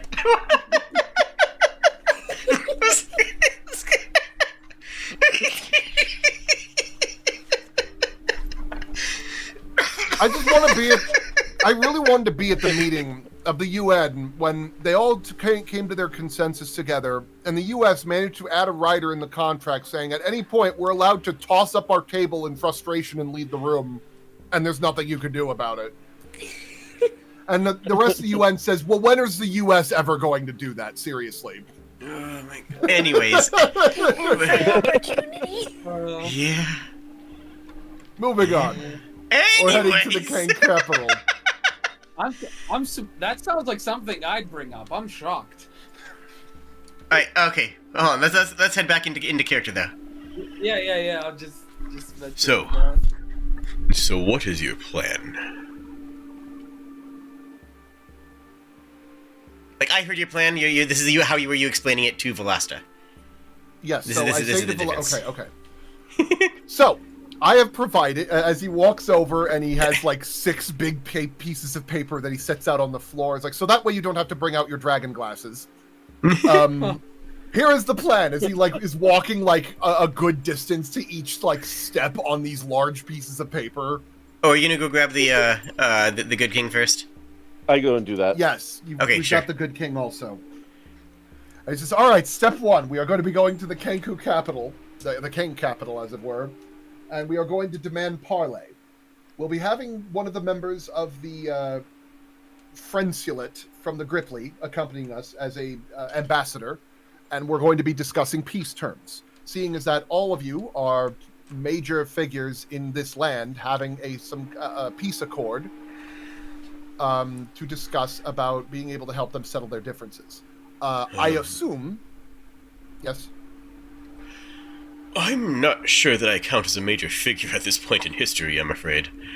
Yes, but here's the thing, though. As he taps the stick, I am hinging of your presence being here, considering that your negotiation skills would actually be very valuable. in addition to all of this, even if you did not have your royalty status. Simultaneously, both the Gripply and the Kenku are directly owe their existence to your rule and your presence. And us being able to present that in a way that is meaningful to them might allow us to have a little bit of gravitas for you to oversee negotiations. As a third party arbiter. Well, I suppose. Sorry. No, go ahead. Also, the Kenku heavily respect other undead, so you're pretty much the perfect combination. You are the most undead person we have. I suppose I am the most impartial person as well, then. Very well. So we have the Gripply, we have the dragon and the kobolds, and we have the Kenku, and we can discuss about potential reparations with the dragon. We can let bygones be bygones, come to an agreement about that sort of thing, and finally discuss the potential concern regarding the Modrons that we might need to have everybody come to an understanding for, because that is the one side that we're not going to be able to negotiate with. I see. Very well. I can certainly carry all of you. I don't know that I could still fly with all of you and that crab thing, which is a bit heavy. Oh, I didn't think was that would assuming that bring we'd have to leave crab. it behind. Yeah. My apologies. Yeah, I didn't expect us to bring the crab.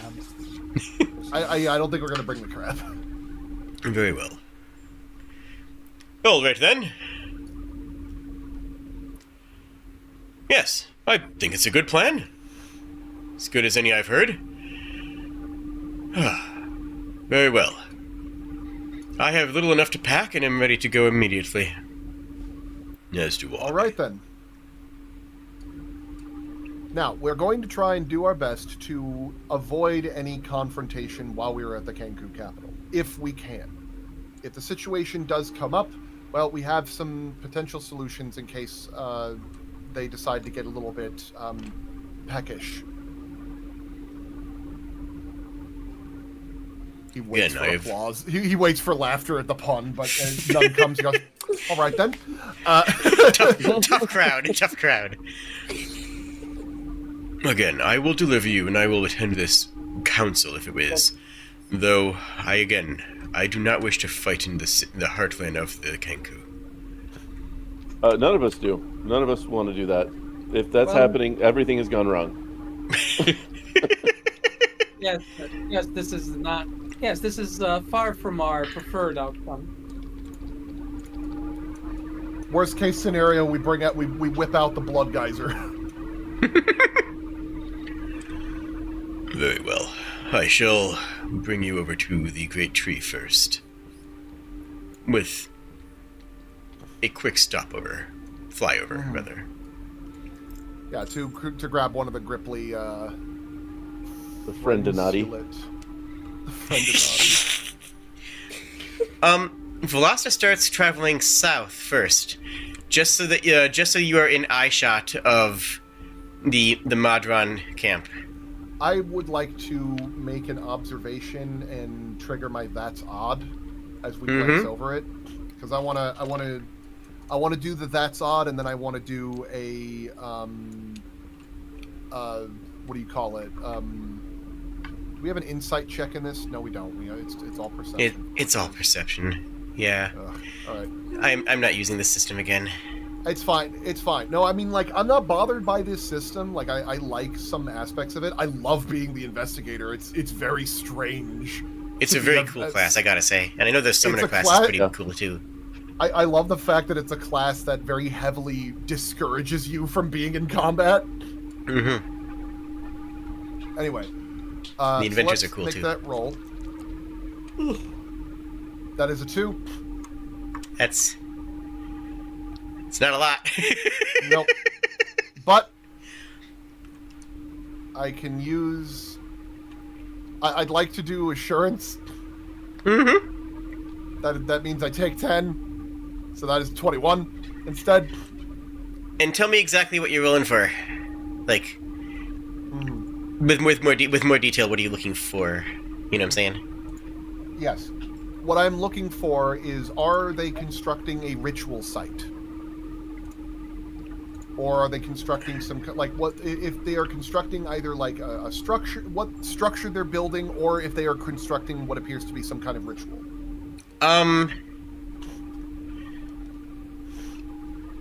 The short answer is probably, though that dice roll isn't going to get you much more than that. Okay. May I attempt an Arcana roll based You on may. what I see down there? Absolutely.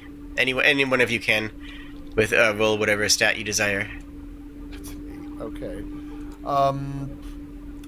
With an Arcana check, that is a 22, a 21. Sorry, 21. But I can make another attempt with a lore check. Okay. Should I attempt to re-roll, guys? Because I rolled an 8. I think Yeah. you do have. Yeah. Hey, that's better. That is a 28. Okay. All right. Yeah, I was putting it at around 25, which at this level of system is you know. Should be doable. So, the short answer is yes, and it looks like how to phrase this. If it were smaller, you might think that it was a gate. But it's not smaller, is it? It is not smaller, no. Ooh. Now, when we say gate, we mean like portal gate, yes? Mm-hmm. Yeah. As he looks over and says, he looks down and kind of like sketches this thing out, and then sketches a smaller version of it and goes, oh, they're sending forces. Yeah. Well, that's what one way. Sorry, you first, Flicker. Well, that's one way to travel. On one hand, that's not good. On the other hand, that is going to make our negotiations with the Kenku quite interesting. As I madly sketch out the, I'm going to sketch out the site from the sky, as if it's like satellite surveillance or whatever. I mean, pretty much. I do have my spyglass on me. I could give you that if you want that to help you out. I'm good. I'm mostly just sketching it out. All right. Actually, do I see anything else of interest down there with the spyglass? There's a sizable portion of Madron, and some that are bigger than others. Some that you have not seen before. In the camp? Around the construction area, yeah. Oh, we're passing by there. Okay. You're overhead of that. Okay. No, I thought this was like talking about the Kenku stuff.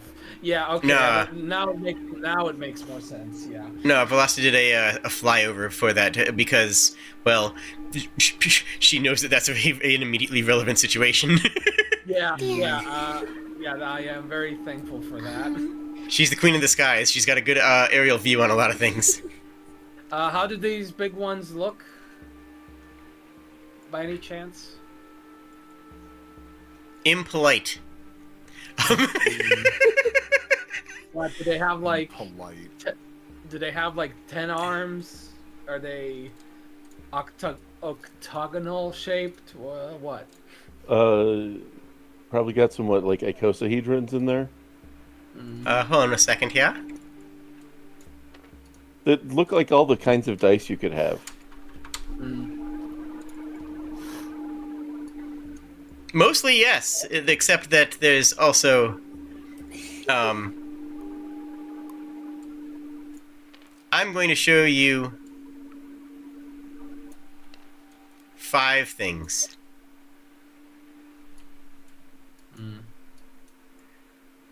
And I'm only going to show them to you briefly. Intentionally. Yeah, fair.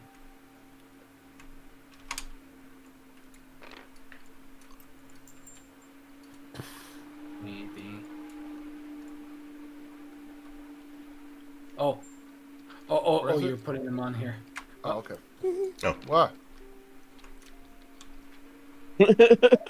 Oh, I don't like them. Nope. Nope, that's not pleasant at all. That one They just seem nice. that one just looks like the rook piece. I'm not going to be able to. I'm not going to be based on like that glance from. I'm at a distance where I would not be able to infer any information upon that. Will I? No, yeah, none. But I got the spyglass. All right. So I'm going to have to do That is some... what you see through the spyglass. You will receive no further information than that. I Understood. know that, but the visual is still. Yes, I you don't get know. the visual. The point I'm trying to make, Flicker, is that I'll probably have to do some research on Modrons if I can when I get home, and I don't think I have a lot of information on hand about that kind of thing. My advice is don't. Honestly, any information that you get would be better learned in character as your character learns it, because your character. No, None of the characters have any No, information. no. That's what we're talking No, said in I meant character. in character. Oh, okay. I'm sorry. I would not do that to you. I mean, you would be fair. Anywho, so, we got bigger problems, which is a good and a bad thing. I just like the idea of us flying over. It's like, hey, it looks like they're building a gate, and Rodolak's like, no, but possibly yes. Okay, to be fair, you'd be like, so they're building a gate, and then you would be like, what? Because of the wind you see. Yeah, there's Yes. a lot of wind. I'm sorry. Anyways. Fine. Hey! Be grateful for the wind. It's what's keeping me from casting the wish spell. Oh, good. You land under the awning of the great tree.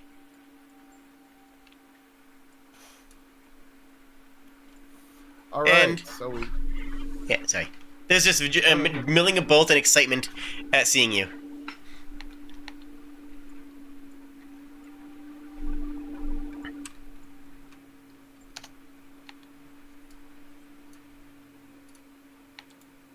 Let me... A couple of kobolds do actually run over to... Who should I grab for this? A couple of kobolds do run over to Volasta, be like, and and just kind of say hi and be supportive, as kobolds tend to be. I'm just imagining they're doing the one thing that Stewie Griffin did, where he just ran up to his mom and went, "Hi," and then ran away. Honestly, yeah, no, I'm going with that. Several kobolds do exactly that because that's fantastic. Minus, of course, the multiple hours of just using various types of words for mom. And yeah, the kobolds are actively trading with the Grippleys, is what you glean from this. That's good. That's very good. I'm happy for them. Very good. All right, so we head over. We head to the Friendsulet. I keep slowing down before I say it because I'm convinced I'm about to say Friendverit again. No, it's so fine. It is a bit of a off word, I'd say. I would say just lean into it and just say friend for it forever.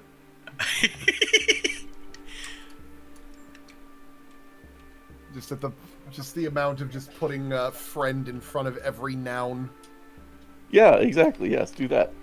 It's friend shop. We run on friend credit. It's like, oh yes, we're looking for the Friendverit. I mean, don't you mean Friendsulet? You shut your friend mouth! It's like Smurfs, except instead of Smurf, it's just friend. Anyway, we're looking for Grusht. Is it Grusht or Grusht? Or Grust? Grust. Yeah. Oh my God! I just realized I can't unhear like them singing the Smurf song all the time.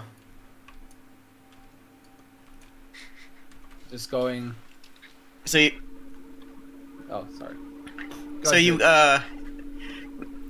If you're going up the tree, you are of course assaulted by many delightful scents of cooking, and you can hear some training going on below you and under the awning, close to where Velasta is going to wait because big. As Soba is attempting to drill. Attempting being the operative word here. Mm-hmm. It's going exactly as good as you expect it to.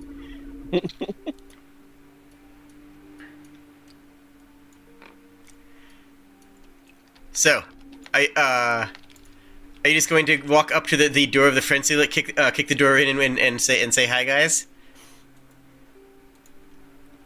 Yeah, sure. Yeah, pretty much. Oh, okay. Why am I? For some reason, I just imagined like that one frame. I know I always keep referencing to things, but it's the only way I can. It's the only way I can share my thoughts. Just imagining that picture of Candace like kicking down the door. Holy frick! It's hard to convey a mind that works in imagery. Okay. Hello? Okay, Greetings. Greetings! Session isn't for another hour, and no one else is here yet, because, I got here early because I don't have anything else to do. Hi! Actually, We are here to see your leaders. It is Capital. urgent. Oh, I guess I'm one of the leaders? Hi, I'm Grust. hi, I'm the Russ. Council of Pepper.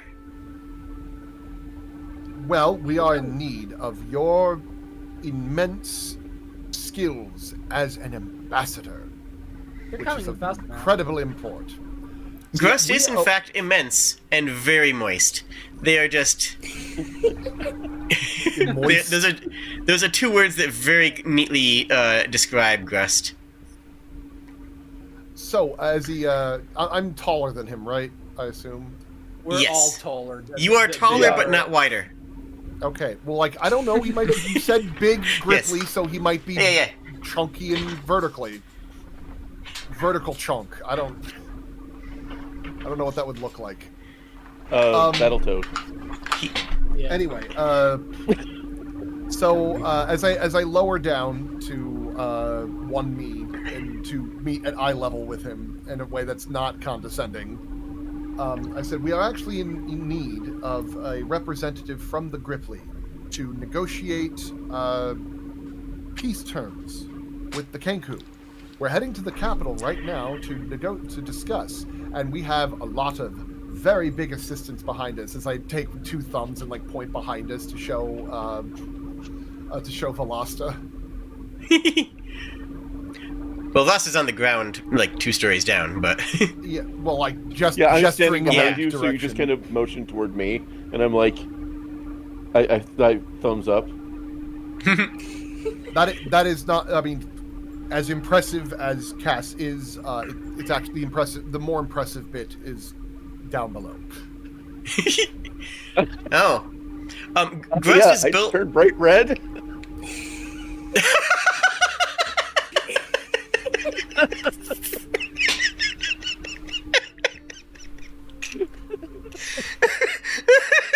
Oh my goodness. Oh, well then. I like that Rodelack's attempt to avoid insulting him is accidentally hits on him.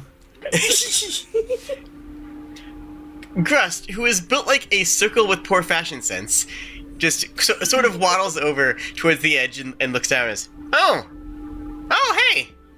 Well, that's pretty neat. Wait, who are you looking for? I mean, wait, me? Yes, we need someone to represent the will of the Gripply in negotiations. So we need an ambassador of the Friendsulet. I mean, I can think I can be an ambassador and do they like bell peppers?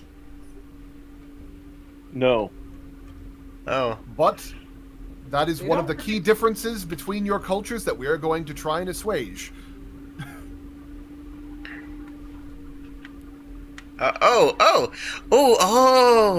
So I'm gonna get to go and tell them about all the cool foods that we're making.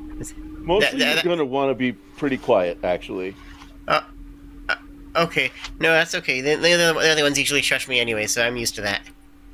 Oh, I mean, now I feel bad. I think we all felt that.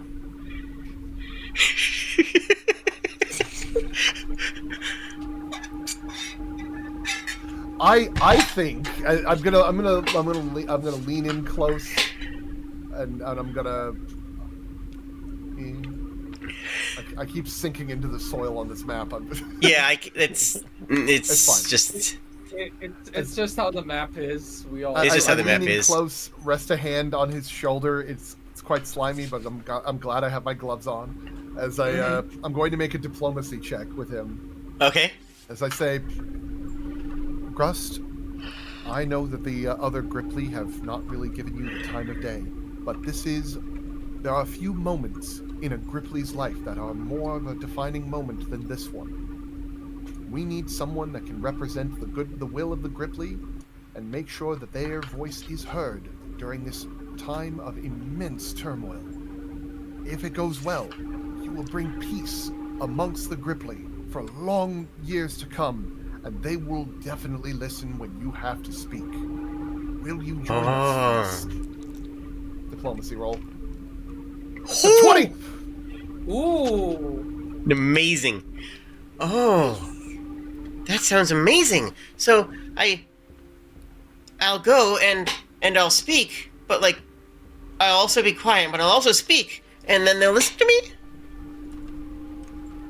You will be representing the Gripply, and if things go well, they'll be the Friendsulate here will be every time. I'm sorry. The Friendsulate will be listening to you with rapt attention. Okay. Yeah, I can do that. Hold Now- on. Let me grab a bag of peppers first. Okay, could you direct me to where the Friendsulate is right now, so we can inform them that we're taking you with us? I thought Oh, we went in there. Well, you're in the room. I mean. No, I'll write him a note. And they start Okay. scribbling something down on a piece of paper. Rodolak quietly consulting in the back of his head if he's ever seen a Gripply write before. Yeah. I mean, honestly, you still haven't. Oh, It's just brutal. I like the idea that we leave and there's just this scrawl of squiggles on this table. They're like, "Where's Grust?" I don't know. I guess it doesn't matter. Honestly, this works out for us. He normally doesn't do this kind of thing, but sure. Bold of you to think they'd notice. Do the Gripply even have a written language? Is it just spoken? Did you not have a written language? Oh no! The idea of leaving a note, he's the first one to ever think of this. Grust walks away to go write the note, and Rodolak's sitting there for an uncomfortable amount of time before he turns to the others and say, "Do Gripply read?" I don't think He's a very forward-thinking council member. I just If he continues going on, he might even be a 5-word thinking counselor. I just love the idea that we should have assumed, but at the same time, it's the Gripply. Also, this is probably why they never figured out trade. I'm liking this idea of just this count the authority of this council is just based entirely on spoken word. So they're like, yes, the trade agreement that we had with the Kobolds. What missive confirmed that as a binding agreement? Oh, Jeff said it. When? 170 years ago. Anybody corroborate with that? Kyle did 110 years ago. Okay, but you know how trusting they are? I know. Just oh. Yeah, that's why when you started like trying to talk him into it, I was just like, just tell him. You just tell him.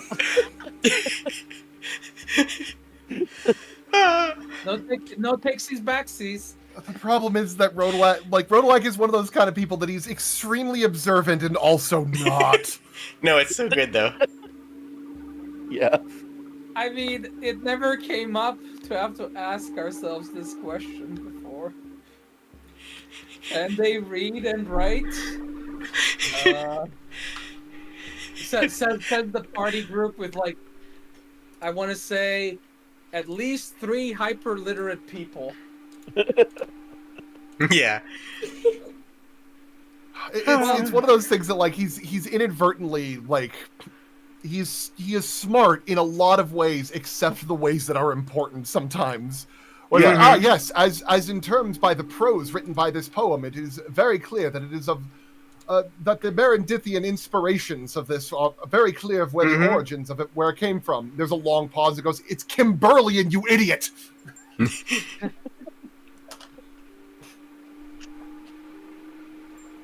All right, so we're heading to the Kenku capital now with a...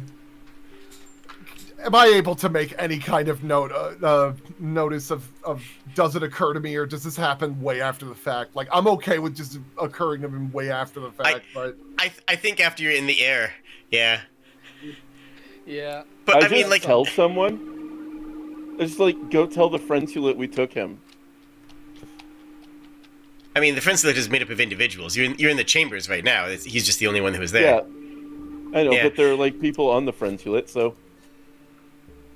I'm sorry, the members of the Frensulet, so the Frendinati. I mean, honestly, I think it's bold of you guys to assume that they would notice he's gone. But, like... Yeah.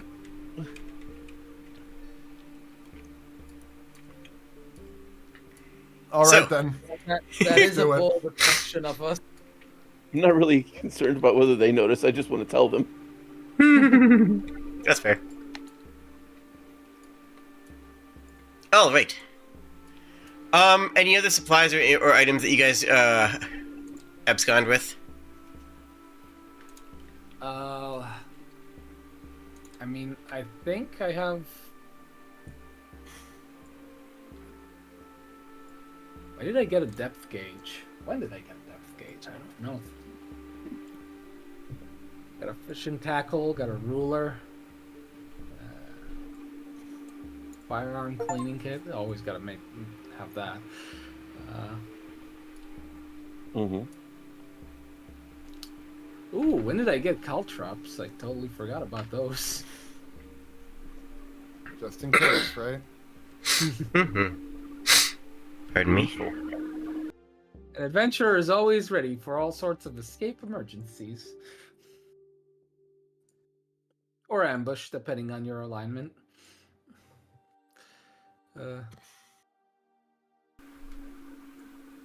You got what you need?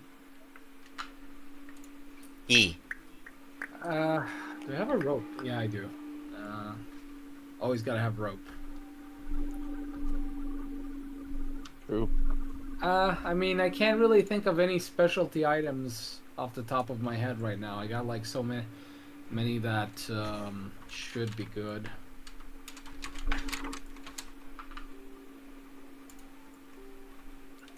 Unless I can make something with my alchemist tools that you guys want/need. No, I think we're good. Yep. I don't think we're going to need anything more than the dragon, the ancient lich, and the Gripply. Well, more so the first two, but yeah. The dragon, the ancient lich, and I guess... Cece also still has a couple of like creations prepared in case of emergency.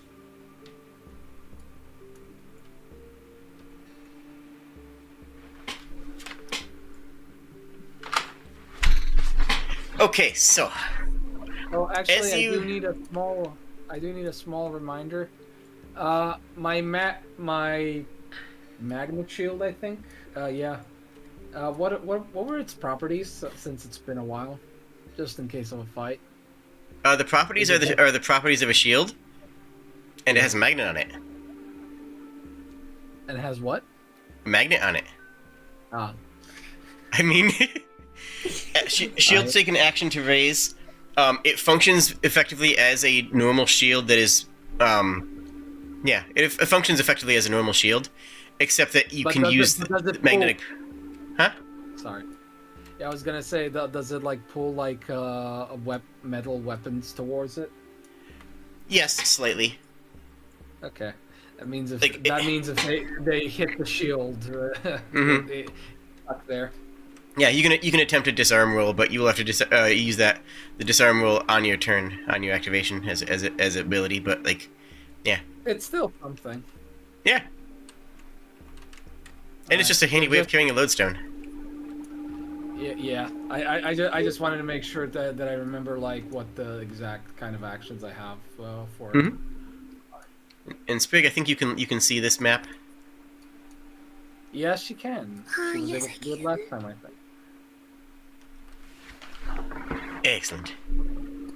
As on your way over here, you do see the army We're moving. gonna turn it all into towers. You know, I'm hesitant to like make too many adjustments because I'm still sort of gun That's shy okay. after That's I was okay. really proud of the swamp map, and it fell through for so many people. I completely understand that, but this would have just required a couple of copies of the tower. It's true. It's true. That's why I expected it. But I don't mind it. I just remember that, and I was asking.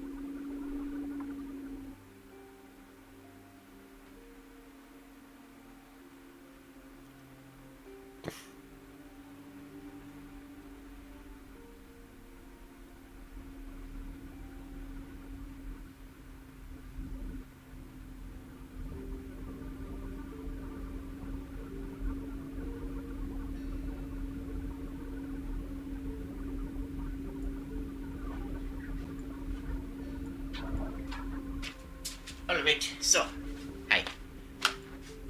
Hello. As you're going by, you fly over the advancing army, and you look down and you see a lot of numbers. There is a multitude of Kenku, extremely poorly armored, but well armed. You know that they do not fear death, but more impressive is marching in front of them is just a throng of skeletons. There's just so many of them. It would be unlikely for anybody to get past and actually to the area behind them. Too bad Soba isn't here. She would hate this. I mean, she'd probably enjoy the potential of being able to just obliterate a bunch of these folk. Yeah. Yeah.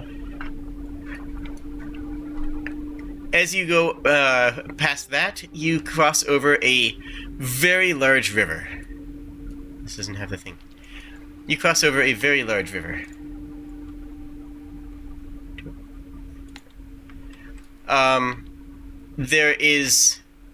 There are two bridges, one by the capital and one further, and one that you can just sort of make out further north. It looks like it may have been washed out. Beyond that is a very desolate area. There are many farms, and I consider farms to be desolate because...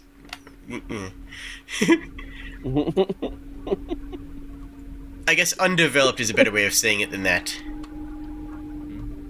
I think desolate is the word you would use in real life. It so is, though. But, there are several farms, houses that are very spread out, far apart from each other.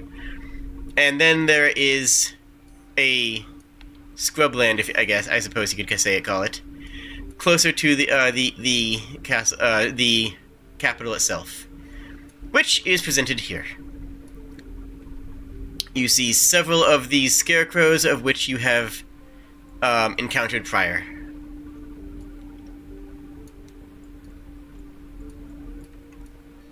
Now for the important question.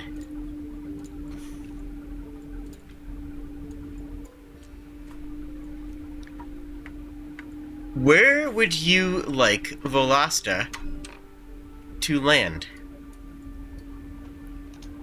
This is a very important first question, you see. I mean, I think we should probably do a quote-unquote show of force and land right in the town square. That's We don't want to also, provoke an immediate yeah. action. I would say, if I may volunteer, there. Just outside the gates. Just outside the gate. And that makes sense to me. It gets the point across, but says, like, the dragon's not coming in, but the dragon could come in. Very easily. Mm-hmm.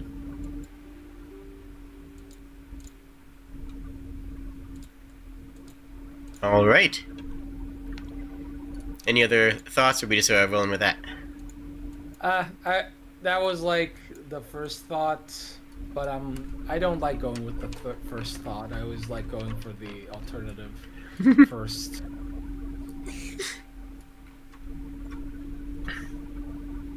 But if everybody wants that, I'm not against it.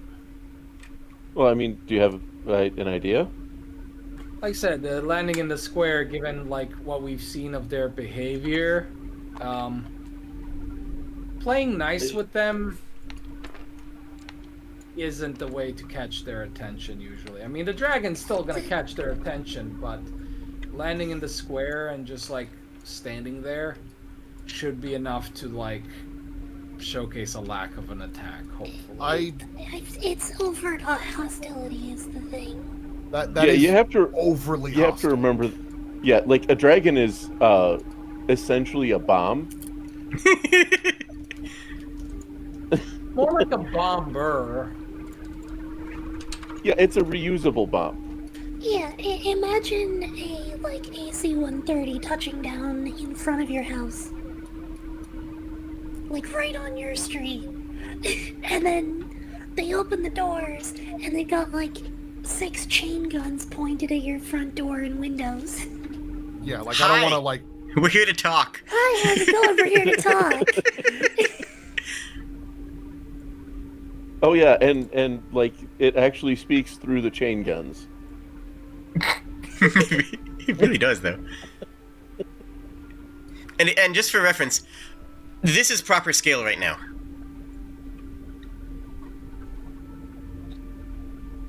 Volasta is big, and like compare this to a building, and you see the how big. There's also battlements and very tall towers. Just throwing that out there. Do with this information as you desire. Also, it's the fact that they have their. Should they turn hostile immediately, it's the fact that this field is very clearly filled with skeletons, most likely. What makes you say that? Oh, I don't know. The scarecrows, which were used as markers the first time we encountered them. The fact that it's a city of the undead. etc. There were signs. Oh yeah, the signs that say "Watch out, skeletons." Mm-hmm. That too.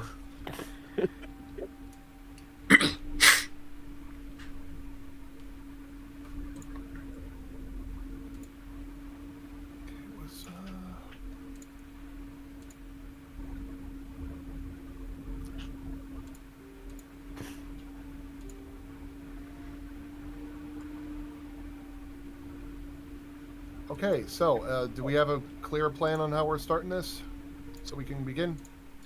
We're agreed that we're starting at the front. Yeah. Yeah. Okay, So I'm gonna I say move what back we just a do little is, bit. We make Grust walk out in front of us and make him do all the talking.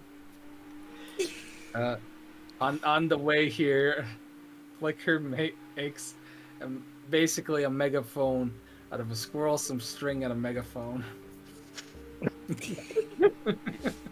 Yeah, fair.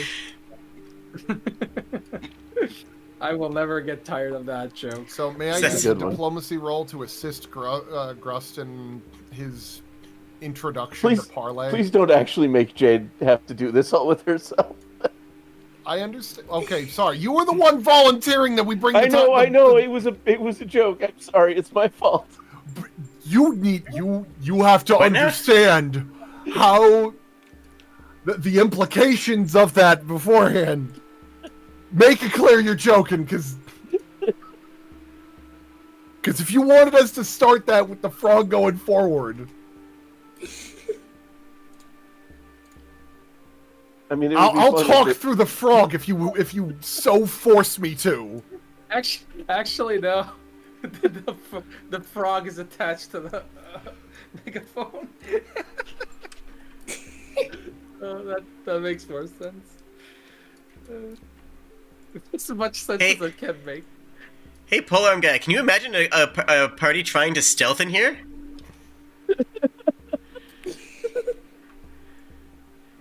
And I gather that's what they tried to do last time. they never healed Velasta. No, we did not. Anyways, I mean, I like sneaking, but that means I'd have to make a sneak based build, which I should really try for once in my life. anyways. You land down, and as expected, the scarecrows start screaming, as scarecrows do. You know, as scarecrows do. 'cause they're As enormous scarecrows do. scarecrows. Yeah, that's Exactly. That's the thing that they do. Yep. That's the thing that Press F. scarecrows do. Press That's F how to they scare the scarecrow. crows. You Yeah. don't just Mhm. leave them standing there. They gotta scream at them. Exactly. Normal things. Basically- Normal things. Basically, that bell scarecrow. Shall I open or shall I wait for like a Kenku to show up?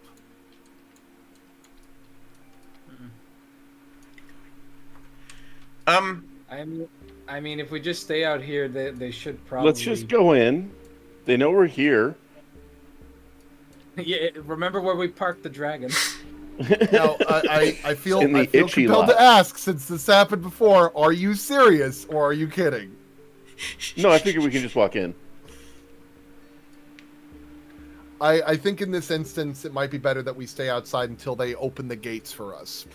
The gates are the gate is currently open. It did not has not closed. Yeah, I don't figure they're actually all that worried about us. All right. I'm going Better to. they've just all marched out for some reason. Shall I open with a diplomacy roll then to get their attention?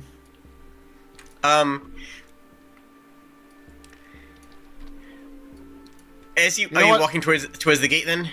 No, I'm not can walking do- towards the gate. I was actually going to say something's wrong.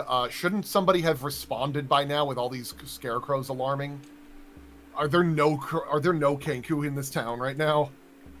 Wait. Here you go. There's one on the battlements, kind of just looking down at you guys, with their head tilted and extremely confused. Okay. Flicker Gonna. passed you the megaphone. Hello there. We Tell them wish to to take us to their leader. We wish to speak to your head Kenku regarding diplomatic relations between the forces of this region. Yes. Diplomacy roll. All right. That is a critical failure. You have Do I forgotten have the a- You forgot language potion. That's all that happened there. I have two two of those. Can you please hand me that? Yes, please. Yes.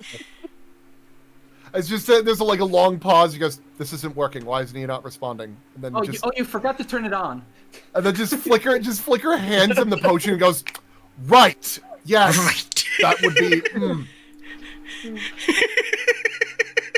Take swig of potion. Let's try that again. Thank you, DM.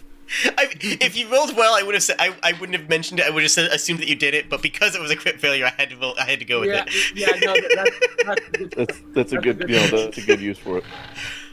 All right, here I go. Please. There you Okay, go. that's much better. Oh. All right, that is a 30. much better. What? Diplom. We want to talk to your leaders. Oh. Okay. I think some of them are in. The dragon wants to talk too. They can talk? Yeah. Yes, The dragon can talk, yes. Oh. Okay. Flicker over there being like, yeah, yes. Flicker's just All like, right. yeah, I can.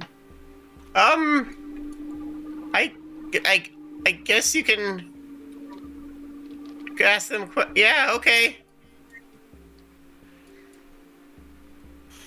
Okay, so Let's just. all right, walk so in. let's the first steps. There we go.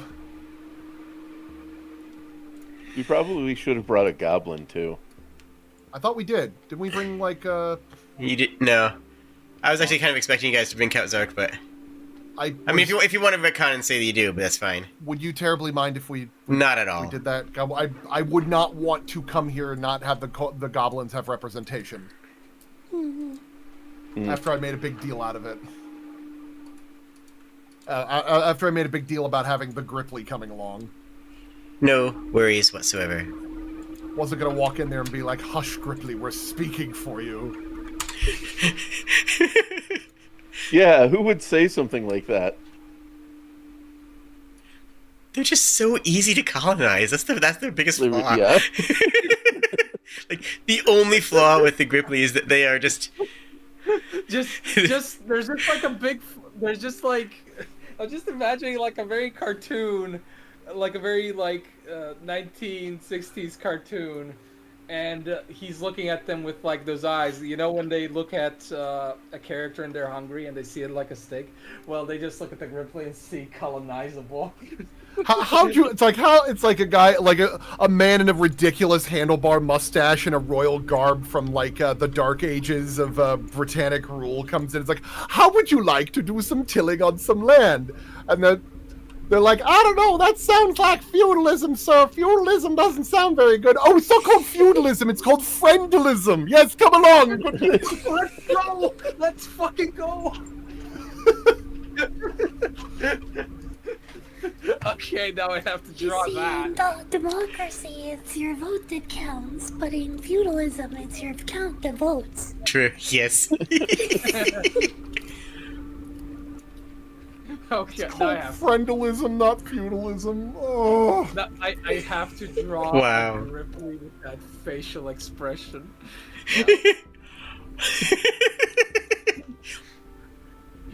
Tell me more. Anything that, when it's something bad, but it has the word friend in it, let's fucking go. As you walk into the city, which I presume that you do, there is another Kenku at the gate. He's not paying attention to you. He's trying to figure out why the gate won't close. He's troubleshooting trying to close the gate. You realize that he's been here probably since the crow started. He has not yet figured it out. He's just opening up like the book, and just like, yeah, I did that. Did I do that? He's poking the channel that the gate, the groove that the gate slides through. He's like cleaning it out with a long stick in case it gets stuck on something. It's getting stuck on something.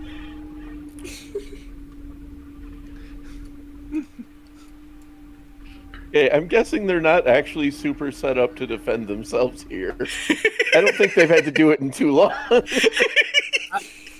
It's the case of like, well, we can't die, and we kind of don't mind it. Mm-hmm. and Also, don't have any nobody's- enemies and attacking nobody's- them either. Yeah, and nobody's all their stupid soldiers are enough on march.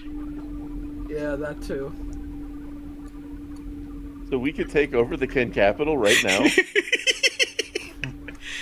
I mean, you haven't met anybody of import yet, but at the front gate, it's unimpressive. Yes, I mean, We haven't met anyone of import, but we also have a WMD. So I like the idea of Cass being like, couldn't we just go in and take them? I'm like, that's not the point of us sitting outside of the castle walls. We could have very easily gone on the inside in the first place, and they wouldn't have been able to do anything. Oh, believe me, I don't want to take over this. Can you imagine, like, trying to rule these? No, that would be terrible. That And there- that you'd just have to, like- basically sounds like something Soba would say. Can we just take them? Soba would not like this tower. It is filthy. It's got lots of bird poop. Don't like it. All of it. Veloster actually just crawls up the wall over it and lands on the other side. Some crenellations are damaged in this process, but there's nobody telling her not to, because who tells, A dragon, no. right? Yeah. Who tells a three-story dragon no? Can't help but notice the. I'm missing my figurine in this. Mhm. It's fine. Yeah, I just loaded the NPCs and you guys haven't put them your guys in yet, which is fine. Well, I can't. I'm not allowed to put objects. I'm so sorry. permission. I We always need apologize. permission. I thought I usually promote you guys near the beginning, and I had forgotten. You're all promotified. We Mom, really can we do get our usually do that, Mom, so. Can we get our toys?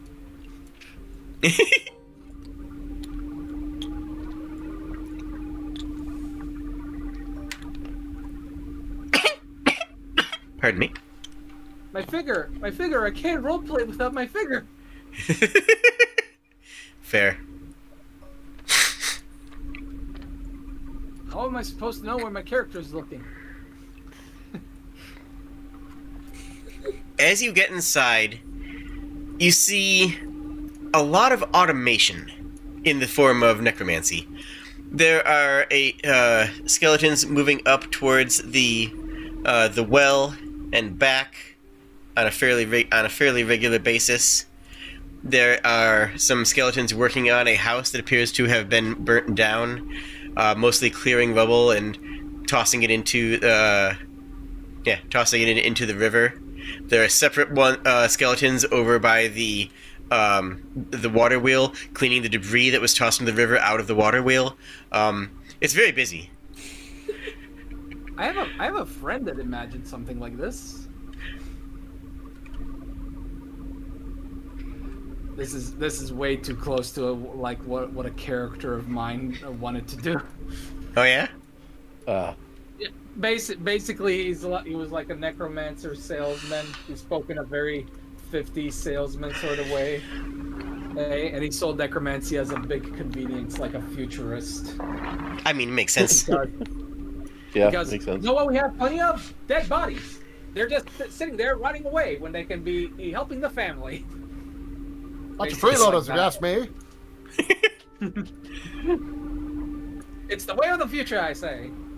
Sitting underground, haven't worked a day in their death. I even designed his whole town and everything. It's called Necro.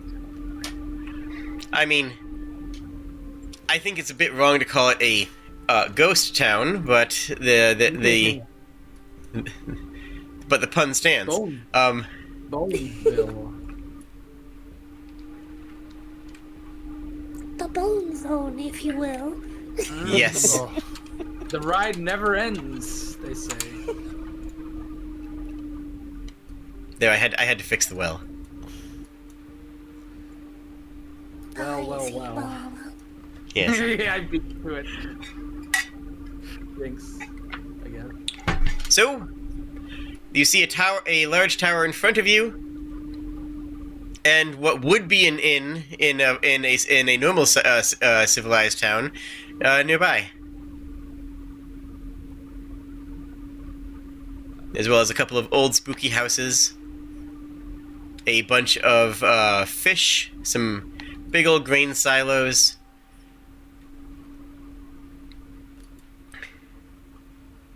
You were invited in. You were not told where to go. Yes. Maybe we can ask in the tavern. Seems the most natural thing. I mean, no. I think it would probably be the most official looking place. So probably the lead tower in the very front. Yeah, that would be my first guess too. Would be the tower. Yeah, but it doesn't. Yeah, but it doesn't hurt to just ask to be sure. I'm gonna take a glance at that burnt barn to the right. Mm-hmm. Is that recent? Fairly. Thoroughly or fairly? Fairly. Okay. I mean, it's still being deconstructed from from the ashes. I love that the photo bucket overlay on this actually looks like graffiti. That's actually kind of great. Oh wait, what? Oh, it does. Yeah. I do not see it on this one. No, I don't see graffiti myself. The ancient. Check on this side. The The doors? ancient texts. Yeah. The No, I'm ancient not seeing texts it. are everywhere Really? on this I don't see it. continent. This building just- actually just looks like it's textured normally. It's this one that's No. the photo bucket. I mean, you can see it on the back. You can see it on the back here. Yeah. I I mean, if it's not. I cannot see the photo bucket. Weird. I'm zoomed right in and I That can't is see very it. strange. So I guess only some of us can see the ancient texts then. So yeah, I put it in the new world. Oh, you actually see it different than me, Polearms. That's kind of interesting. Yeah, isn't it? Yeah. Yeah. Very. I think That's on mine so weird. on mine it looks more graffiti though, and on yours it just looks more texture overlaid. Forgot to add like a certain status to it. Certain mode. Weird. Set it to a certain gun mode. Yeah, it's weird that it displays differently for different people. Yeah. I That is mean, wild. it displays the same to me as it does for her. But yeah, the fact that it's different at all. Maybe it's regional. Regional photo bucket. I don't know. Anyways, are you going to investigate the house or just go straight to the tower? I'd say go straight to the tower, but that's me. Yeah, I say go straight to the tower. Unless we want to go to the tavern first. I'm kind of curious what they eat here. If Yeah, they've but got we- interesting booze. We also are here for a very specific reason. Yeah, to get their booze. We should I mean, we can just ask. Like, I'm assuming, is there like a random Kenku out here? Not We can out in the just ask, streets. hey, The guy up on the tower is just kind of watching you, and the one inside the building is still kind of just working. Clearly, when he tucks into one of the doors, you see the portcullis gate go up, go down like just a little bit, go back up. Well, in that case, I just use the megaphone and ask, is that your main keep where your king is?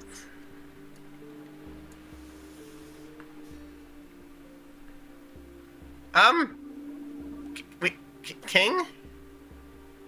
No. Your You know, ruler? like, Who's Your in, El Supremo? who's in charge El here? Poniente? Oh, those are the priests, I guess. Can we talk to your priests? Yeah, they should be in the tower. I I'm think. looking at it and I go, I'm gonna take a quick glance. I don't think I need to make a perception check. There's no door to this tower, is there? There is. It just the model Okay. just doesn't have one, but there is a door to the Because tower. I genuinely thought you just had this as a perch that they all go up That- to and fly themselves, which That would be Wood extremely track. good, but no. You know what? You can look at it as an accessibility option. Yeah, there you go. I am amused by this one thought of like all of us walking into the tower and then just Velasta shoving their head into one of the windows and just being present for the meeting that way. That's kind of the only way that she's going to be able to. Mm-hmm.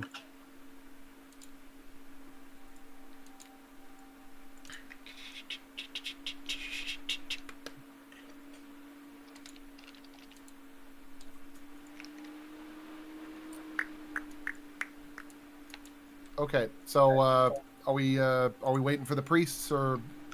I need to pull him out of the miniature stack. Okay. At this point, I'm just imagining a scene from the 12 Tasks of Asterix as we're just like slowly going up the stairs. Thankfully, it's not a bureaucratic mess like in that movie, which was the challenge at that part.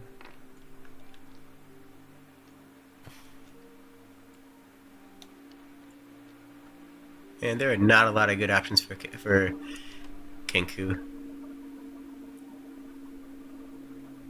Sorry, just give me one tick here. Which is weird because I'd imagine that they're one of the more popular ones because people like birds. I'm just gonna use this one because it's terrible.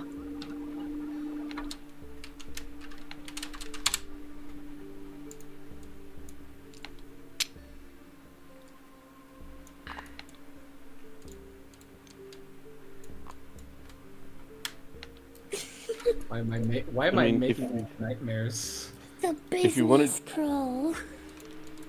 If you wanted to go real punny, Jade, you could just put a rook down. Oh, that's so good, actually. He just looks like he's gonna go. His name is Lad. He just looks like he's gonna go business. Honestly, yeah, kinda. I'm almost done with the second cursed Gripply image.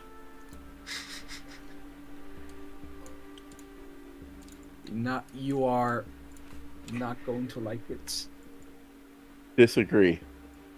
I love things that I hate. And this should be no problem.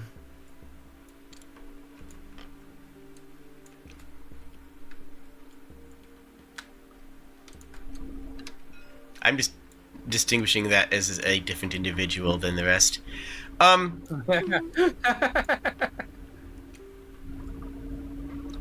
It smells... Oh, I'm tiny. It smells wretched in here. The incense is probably meant to overpower the stench of death, and it is not working.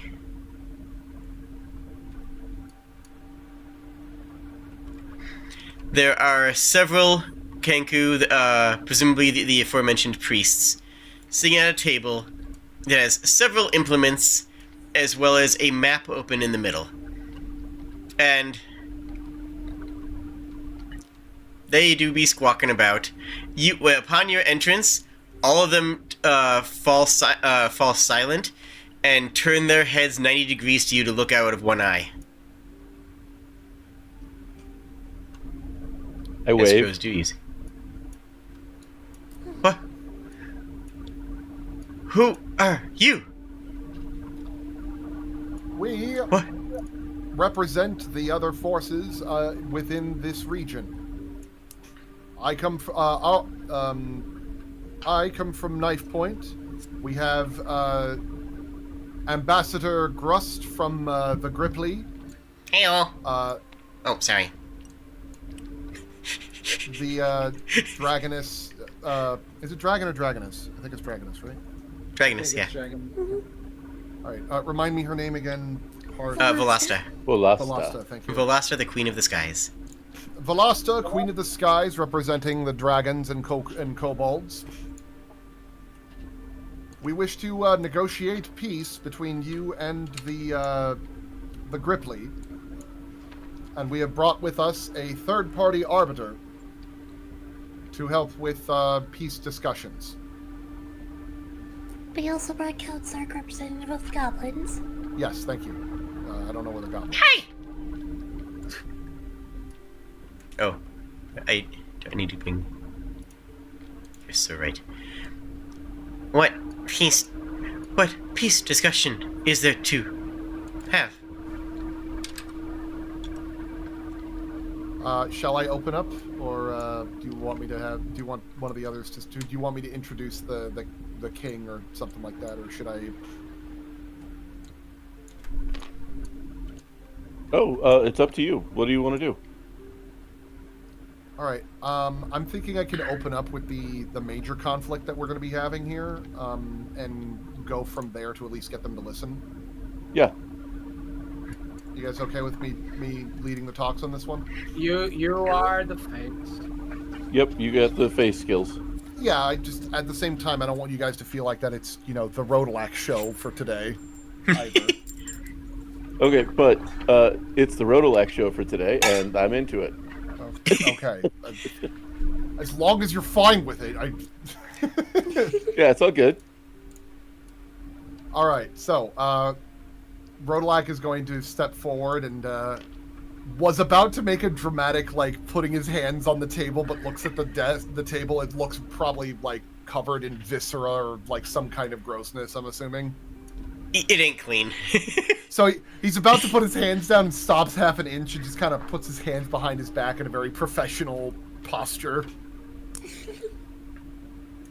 Before he says, as you amass your forces to engage in combat with the Gripply, you are in fact rushing towards the permanent afterlife, of which that your lichdom will not protect you from.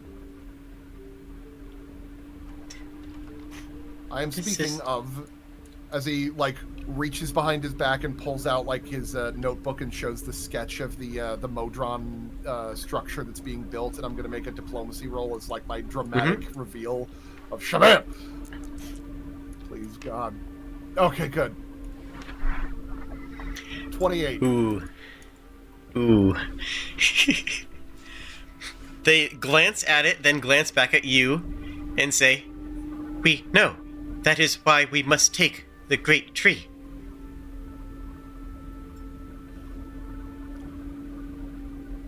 Why must you take the great tree? It must be the staging ground. It is the only place that can be the staging ground. All right. There's another option beyond There is taking the great tree.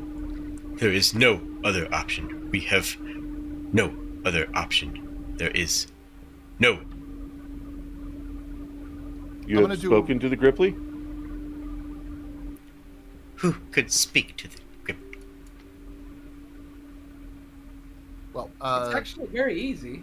may I first make an Arcana check what they mean by the staging ground, or would I not be able to discern from that? That would be a military tactics check. Whatever you want to roll for Yeah, I that. was gonna say that's that sounds like Flicker territory. That would be history, I would say. Yeah. You can convince me on anything, though, of course, as usual. Let me just check. I'm gonna do an occultism check, considering that like staging ground could also need a ritual of some sort in pairing with the gate of what I know about that. How about I actually have Lore Heraldry. Yeah, thank you. Well, I don't know why I keep mucking up with that word. You're fine, Would dude. that work? I mean, I'm gonna say sure. It's not exactly right, but like, yeah, go for it. It's an adjacent study. Yeah. Because it's like studying their like warfare tactics and everything, Mhm. as well as knowing them. I'll allow it. Let's see. Best I got. Finally, I Flag. get to use. 9 plus 13. 22. That sounds pretty good. I got the same thing for occult. So whichever you want to go with on that one. Sure. Occult doesn't give you much. They other than actually no. I'll give you both something out of this. Occult. Do you remember how long the Gripply live? Trying to remember, like potentially hundreds of years. Gripply? Or No. like no, No, 30. 20. Yeah, I was gonna say 20, 30 years. They have short lives. Thank you, just remembering. And they all live at the Great Tree, right? Yes. It comes to mind that there is an immeasurable number of corpses under that tree. Probably why the tree is so big. Actually, a Very vampire tree. well-fertilized soil. Yeah. As for the strategist role, that is a very good tactical position. It is the best tactical position for warfare in the entire realm. With the problem being that it, except for the Gripply having it. As he says, going back into real time, as he says, who could speak for the Gripply, I take a step aside and present Grust. Grust represents the will, represents the will and the negotiating presence of the Gripply. That is In a very addition- appropriate thing for him. Go ahead. Sorry. In addition, I understand that you would believe that the only way to defend yourselves against the Modron would be to resurrect those underneath the Great Tree. However, I would like to present an alternative measure to bring proper defense to your kind without the need for such a thing. And with that, I present our arbiter that will assist us with these negotiations, the Good King, as he gestures to the one to the right, and as well as Grust. Flicker just pulls out like a small trumpet.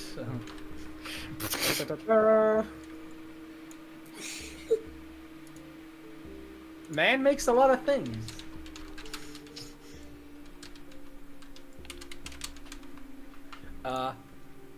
Also, before we go into his, I present to you more curse. Oh, More yes. curse.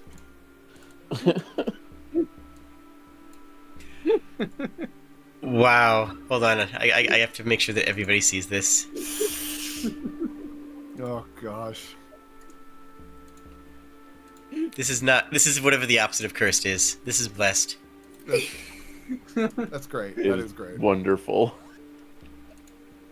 I never get tired of that meme. Coming back for one brief second.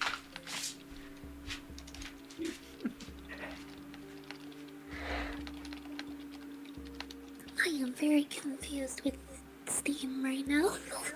So how does Grust and the Good King present Just themselves? had to go AFK for a second. Okay. Yeah. I just noticed that Steam has decided that I'm offline, but I still see my full friends list, and I'm clearly not offline. It's done that to me a few times. I don't know what's going on with that.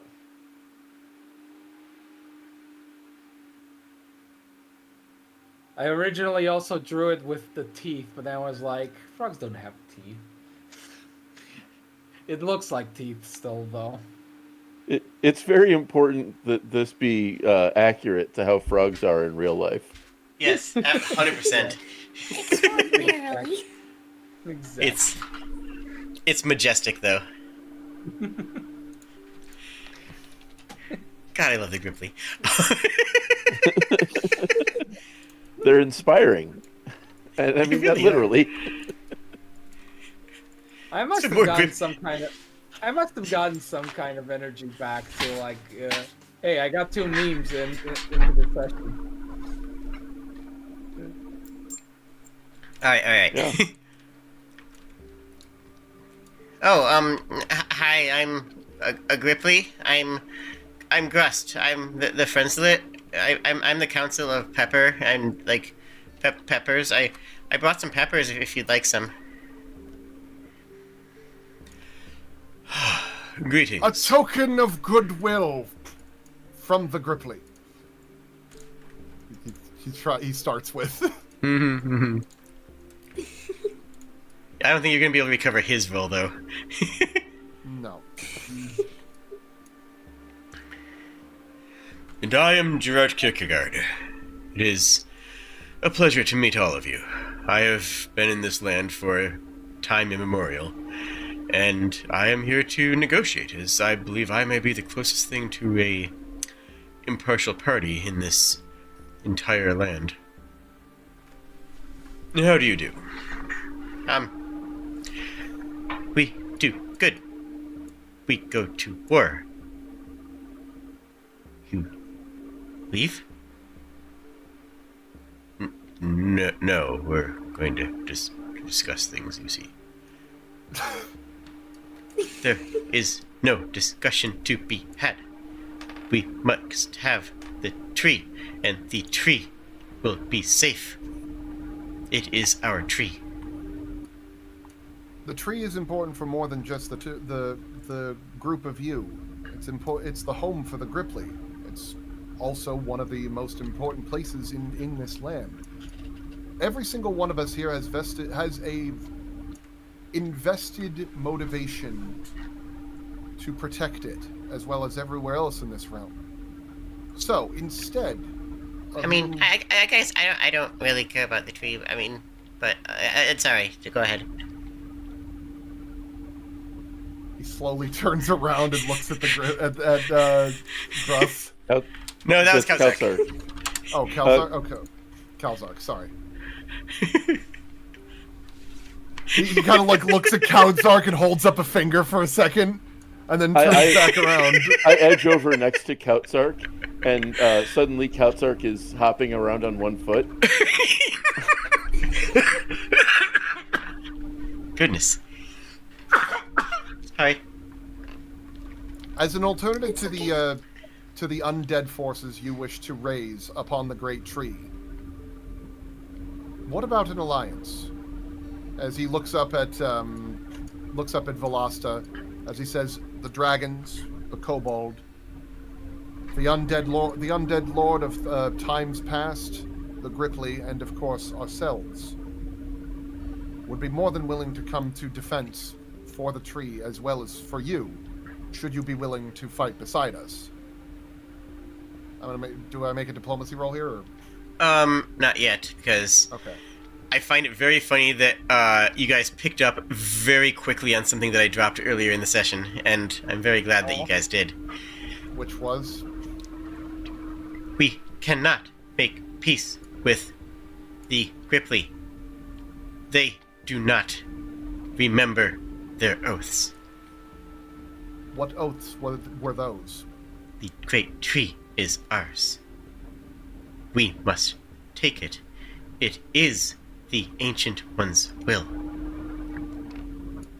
As he looks over to the good king and he says, would you qualify yourself as an ancient will? I do suppose I do. Perhaps you might be able to... As he guides the good king over to the table, maybe you could help them elucidate what they mean by the Great Will. The Ancient One sleeps and speaks to us priests.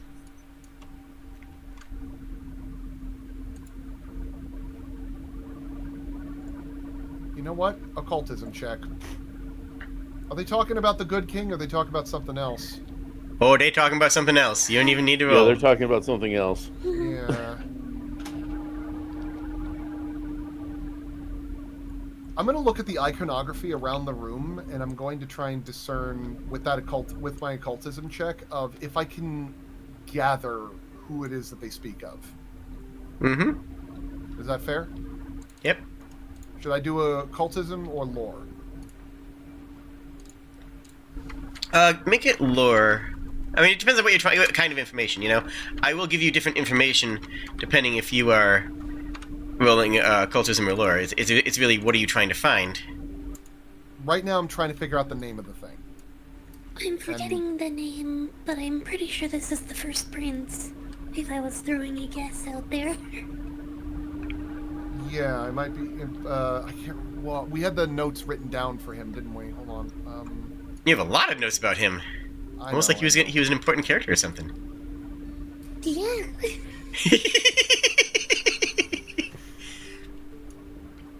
Give me a second. Oh, that's what that means.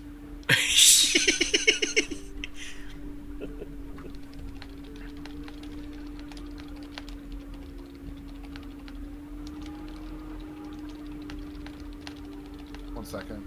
Mm-hmm. Okay, so let me check my notes here. Because I have a thread here for this. Yeah, the grand puzzle.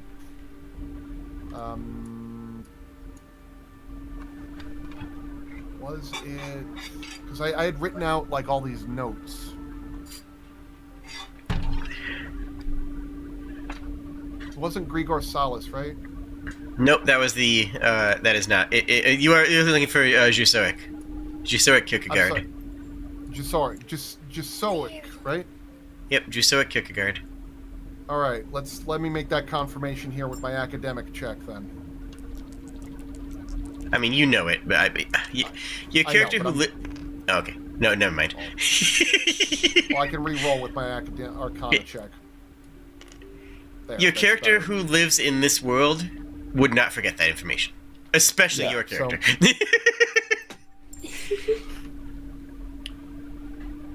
You're talking of Jusoic. The ancient one.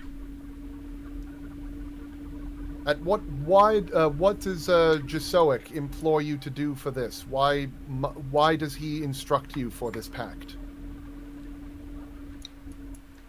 The good king, just for reference, is silent, but you can feel the weight of his eyes on you.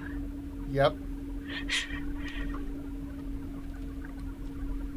The ancient one tells us the path forward. How? How did he tell you the path forward? He speaks to the priests as the ancient one has always done, and shall always do, and has always done. This is how the ancient one is. He looks over at the good king and stares at him for a moment and gestures over to the Kenku and says, "Do you want to tell them or should I?"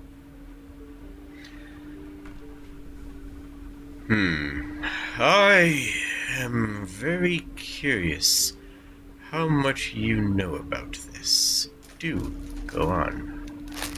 There is a threat laced behind these words.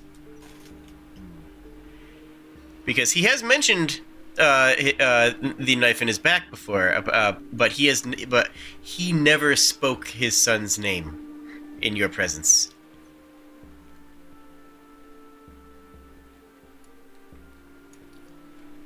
With the threat in his the threat in his voice, I'm going to make a perception check. Mm-hmm. And I'm going to slowly turn around. And I'm going to have a very brief glance at Cass on this one, of a look of, I suddenly have a deep concern right now, and I'm going to make a perception check. I'm following. I think I've got what's going on, and I'm ready to go read a scroll real quick if I have to. I'm not going to say this right away. I'm not going to say it right away.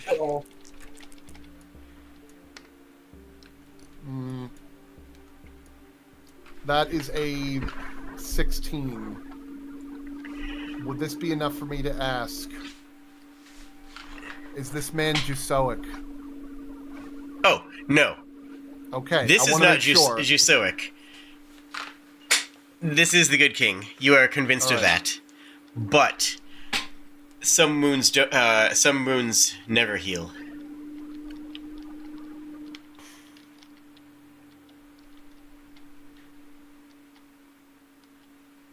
Okay. So that would be an amazing plot moment, though. I gotta say. I know. That's what I was concerned about when you said that. All right, I just wanted to make sure this I'm good. I tinfoil hatted there for a moment. Thank God. No, now I I'll regret be that I real- didn't I'll that I be didn't do that because that would be real. brilliant if I set that up. I'll be real. The sun came up so little that I completely forgot about him. But like Cass, you had the same thought that I did, right? Like, My thought was that you were going to say the wrong thing, and that I would just have to turn off necromancy, I guess, for a minute. oh, Turn it off and back on. hang on. Am I the only person in the room that had the brief, concerning thought that we might have brought back Jisoic instead of the Good King? Nope. No, but I would have Okay. done it anyway had I known that, because that would have been a fun thing to do. Turn off necromancy. I really didn't think about it because of the fact that, like, he's the Good King. He is the only guy that's been referred to as the Good King. Yes, don't but think- how much you want to bet that Jisoic might have done the betrayal and then came back around and said, "Well, now I'm the Good King." No, that And when we Yeah, said, and it would be and then when super we easy came for him back- to convince us of it. and 'cause brought, we don't back, know what brought any him of them back look and says, "We're looking for the Good King," and he looks around and goes, "Yeah, I'm totally the Good King." Yeah, Yeah, that's Hey. me. I'm my dad. hey guys, sup? No, that actually would be very good. If I had like thought to foreshadow that, I would have gone with it when you said that. But like, no, there's nothing indicating that. I But mean, yeah, man. respectfully, if I was the DM in this campaign, I would have pulled that crap. For me, it's also just the fact that it's like, oh yay, I got myself trapped in an eternity of my imagination. Yeah, that's exactly what I wanted when I killed All right, my dad. I'm going to look back and I say, is there no greater will than the ancient will? Say, the ancestor of the ancient will. The Ancient One is the oldest of our kind. Yeah, well, he's older. He points to Good King. Because the man arbitrating this room this very negotiation right now is the ancient one. What? Sorry. No, finish your thought, please. No, am I about to blunder into a mistake here? No, do it, DM? do it. Probably not. No, the opposite. Okay. The opposite. Never mid-sentence someone if you're the DM. No, you can't do that. Because now I'm not so sure. Okay, finish your sentence, but this is going to happen mid-sentence. All right.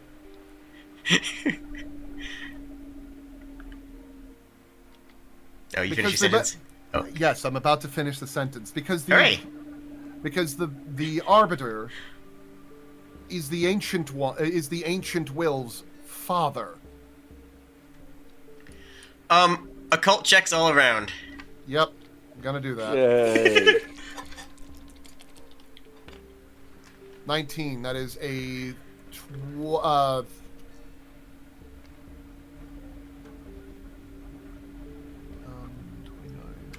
32. 19 for me. All right. The Good King turns it off, and the amount of necromantic energy that they have been masking this for a while floods the room and nearly overwhelms your senses for a moment. Yeah. See, this wasn't bad. This was complimenting your. This was reinforcing your statement. Okay.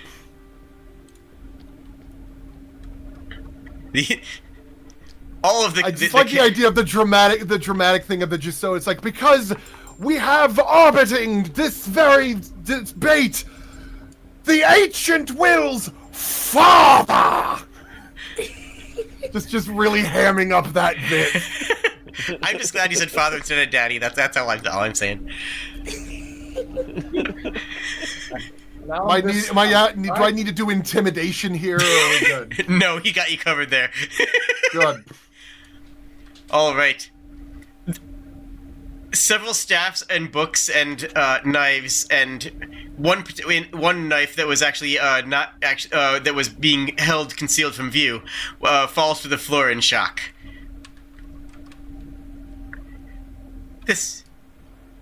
Wait, father cannot be. No, cannot be is not be. No. You are strong, but you could not. No. We must commune. As he turns around and looks at the good king. Well, I feel that you have some things that you would want to say to him if they can actually commune with Jusoic. Yeah, there is that. Yes, there is that. They all walk around. Sorry. I'm gonna join this because oh, is that who I think it is?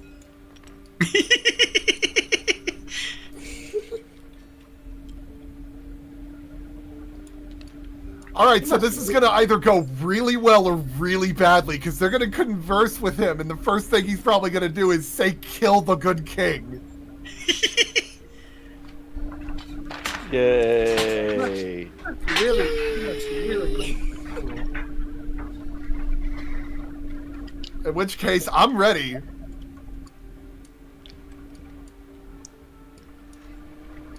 They I'm just keep on. imagining CC Say like releasing her spiders to hide somewhere in the room ahead of time, like a drone, carrier.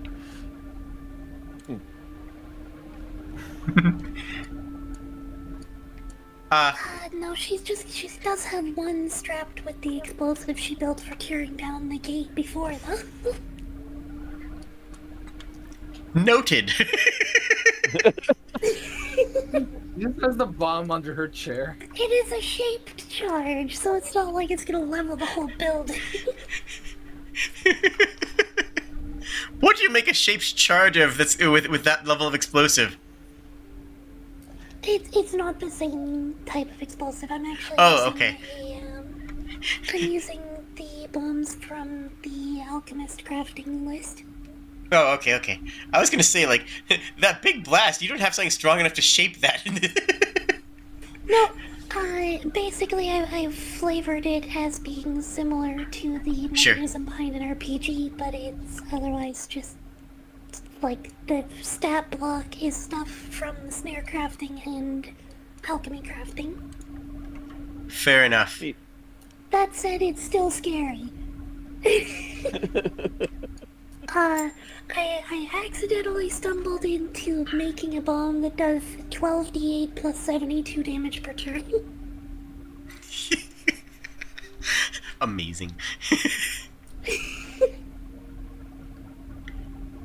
Every single Kenku starts to goes over to the stone tomb in the middle, and looks between it and you and it and Gerard and you and it and the must you too are an ancient one, but the rest are never dead. None who have not died could see. But we must.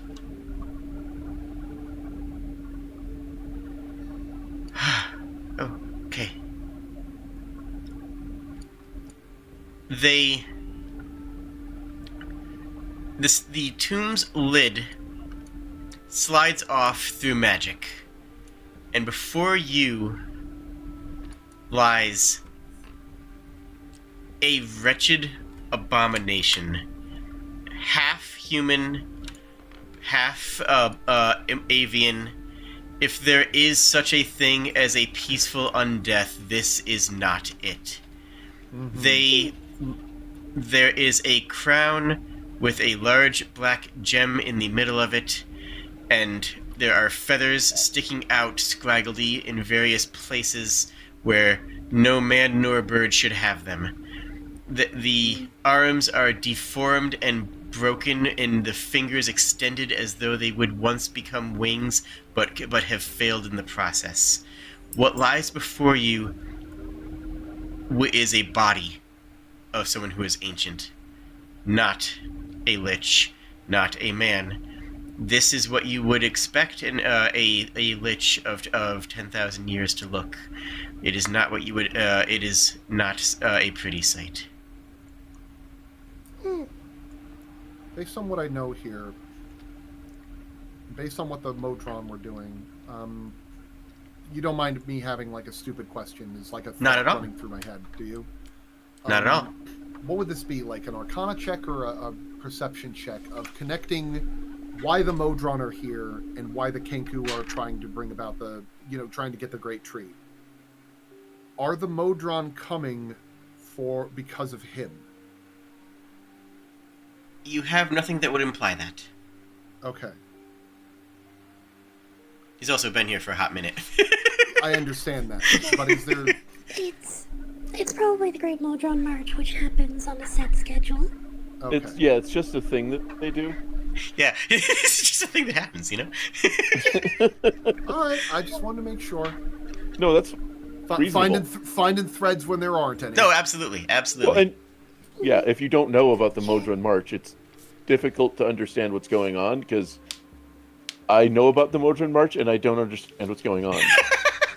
No one does. Or do you know about the Modron March out of character or in character? Out. Okay. Hard right, line is that nobody knows about Modrons in character. That's non-negotiable. Okay, so so from a character standpoint, I would not know what the Modron March is. No, you everything you learned about them, you have your character has learned in this campaign. Okay, just making sure. There was. I assumed having gone to a wizarding university that Stacey would have at least cursory knowledge. But Cursory knowledge, but not of the March, I would say.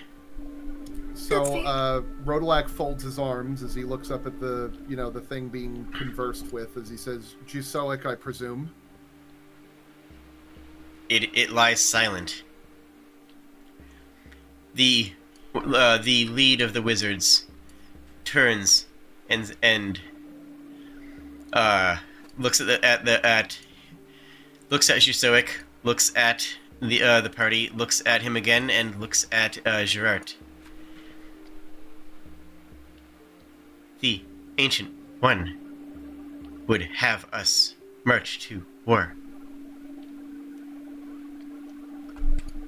Or a sight. Mm-hmm. I would like to discern, I'd like to read the aura sight of Jusoic Kierkegaard while the Kenku wizard is conversing with them. All right. This would permit me to at least see, read their aura, but I might also be able to use an occult check to see how the wizard is if the wizard is actually reading from them, or if it is some kind of if there's another means of communication going on here. I know this is a bit of a long shot, but I'm kind of using this in pairing with my That's On bonus feat. Oh no, this is a very good thing to do. This is actually one of the best ways that you could get some very important information. All right, what do I roll occult then? Yep. Okay, Mm-hmm. I'm gonna need some help, folks. If anybody's willing to toss some coins at me or something. F in the chat so that I don't roll a 2, please. I feel like everyone's gotten an extra one last session, so I've been sitting on mine for a long time, so I have quite Yeah. a few. All right, so let's do this, folks. Oh, it's a 19. Beautiful. 32. You know what's funny? It's funny how you can phrase things in the same words, but with different meaning. See, if you got below a 15, I would have said you feel nothing. But with this roll, I'm going to tell you, you feel nothing. Like an absence of something. You feel an absence. Yes.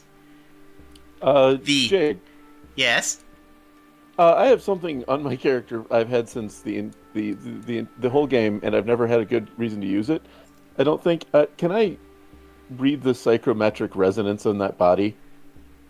Absolutely. What's the skill called? It's not a. It's a. It lets me.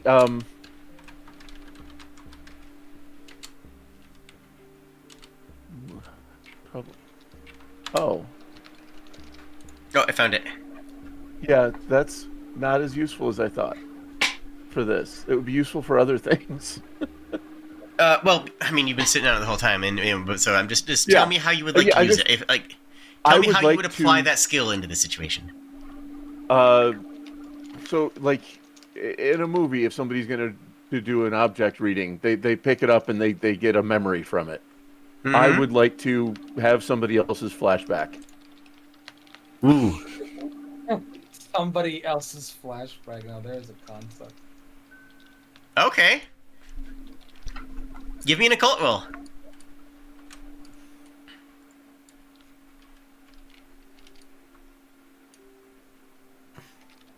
That's the opposite end of the thing I need to roll from. Okay. 30. Nice. There is a lot of occult energy in this room, right? There are, effectively 2 Arclich and, like, 6 very strong Ancient Lich. Like, there's a lot of thanaturgic energy, if you want to call it as such.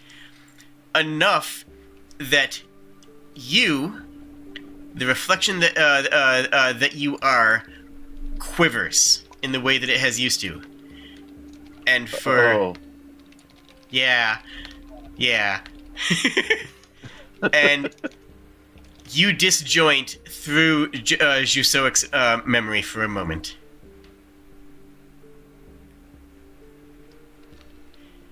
Tell me the nature of this flashback.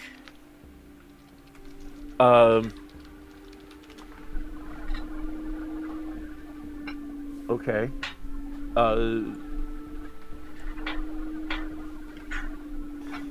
Someone is performing a ritual on this body. Mm-hmm. And yeah, I'm not sure where to go from there. I don't know what to happen. So Okay. Yeah.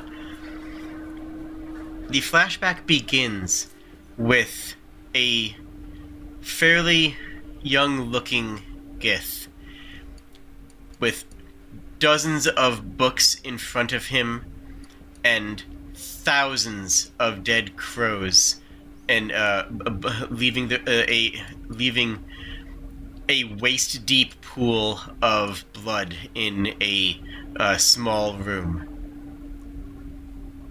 Trying their best to figure out how he did it.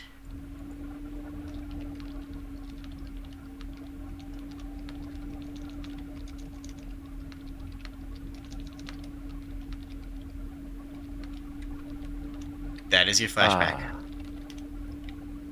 Okay. You want to fill me in, Cass? Yeah. Cocoa Puffs. I just explained that what just happened. Yeah, sure.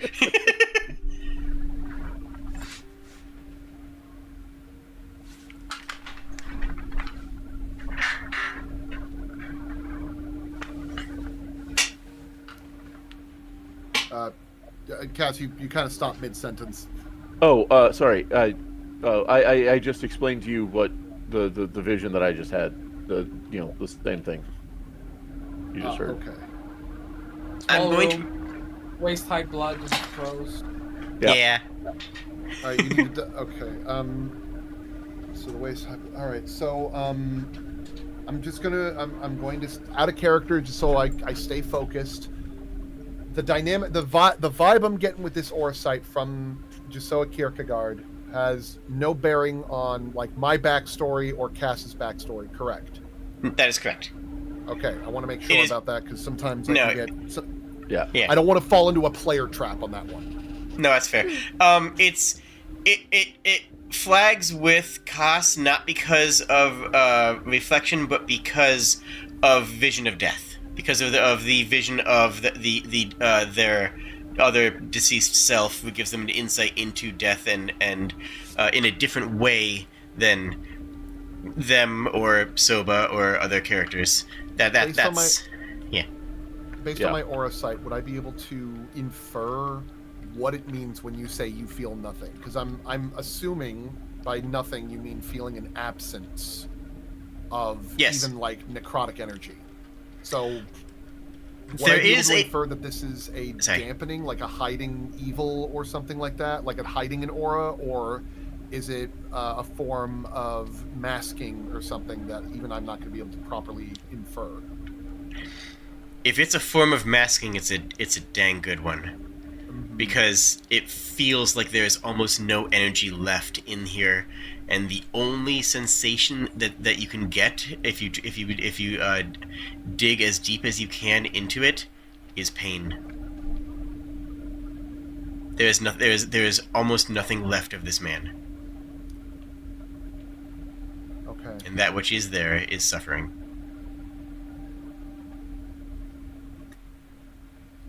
Someone give me an insight. Actually, well, I mean, I guess it would be I'll- actually you specifically. It has to be you, whether.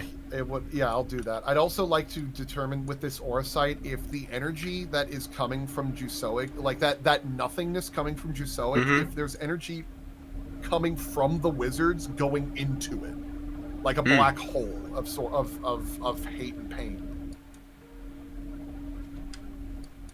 Do I do roll for that? Or Yeah.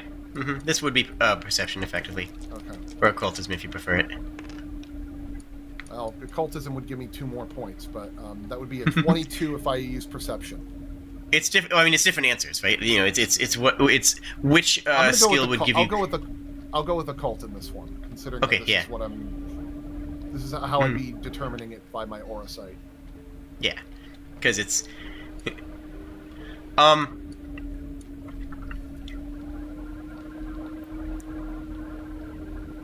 If you stare at a bunch of trees for long enough, you can see shapes in the branches.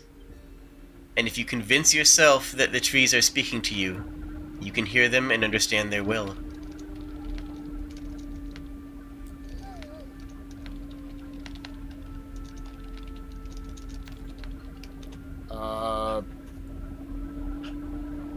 Basically, they're practicing like really old school necromancy.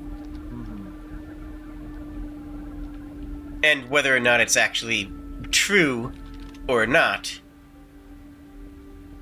depends on the wind. Yeah, this has more to do with like what a Haruspex does than what like a necromancer does. Yeah. For the record, a Haruspex is a person who does divination through entrails. I thought that was still under the like umbrella of necromancy. I mean, it's divination, but it's also like, I mean, in the actual practice that people did in real life. I'm gonna walk over towards Girard. They do the same thing with like bones and stuff too. Yeah. I'm gonna do something that I'm going to be leaning on the DM of if they're willing to like rule of cool this a little bit. I'm gonna walk over to Girard. I'm going to put my hand on his shoulder, and I'm going to use clue in so that he can see what I'm looking at. Are you okay with this? Yes. God, I like that the goblin is all in the back, like nothing to do here. Oh yeah. Oh no. Kobzark is ready to go to the door in a heartbeat. I'm glad you noticed that. Uh-oh. Yep. I froze. Oh, there we go. Ooh, Hey. that was weird. All right, go ahead. I'm just double checking the wording on clue in. I mean, I'm gonna let you do it the way you want to. I'm just. Yeah, clue in basically Yeah, okay, means yeah. I can inform people of my stratagems or whichever like that. But in this particular instance, Mm-hmm. I'm trying to shorthand what I'm seeing and showing it to him because he has an understanding of like necrotic magic, and this would be a very clear idea of what's happening. I know that I understand why you really wanted to have Soba here. Mm-hmm. Yeah. Yeah. I just hope that that Liv watches this, because I kind of craft. I already feel what Soba would say on this one, at least. That we need to destroy this thing right now? He not undead. He just dead. Yeah, for real. Yeah. Yeah. As I'm going to lean in and whisper to the good king as a diplomacy. Mm-hmm. As I whisper, you understand clearly what I'm seeing. You see that You there can- is nothing... yes? Sorry. I just wanted to add, like, as soon as you start talking, you recognize and can identify virtually every emotion on his face. There is pain, there is a twinge of fear, there is the sadness of a father seeing seeing their son, there is the vengeance of somebody who has had their life tried upon, seeing their attacker in pain. There is a small twinge of everything. Just every emotion is Yeah. present, and all of them are being experienced. So I'm going to lean in and I'm going to whisper. You see exactly what I've seen here. There is nothing left of your son but pain and anguish. He has whatever animosity you had from his betrayal. He has endured the punishment of that decision for years far beyond any of our understanding. The only thing that is left of him is the legacy that these Kenku are trying to carry out. But they're not seeing what you're seeing. The only thing left of him is the only thing that every good king wants to be left of them, and that is their memory and their legacy. He's not there anymore, but he's still in control of these people. As I'm going to give one last diplomacy roll here as I say, then you need to convince them to let go, as you're going to have to. Because they're worshipping a deity of undead, but there is no undead here, is there? So I roll my diplomacy. Oh, you don't Oh, need boy. to. Oh, okay, That's good. free. No. Yeah. Kitsun taxes. No, you don't need to roll that. That's just a conversation. Bagging those taxes.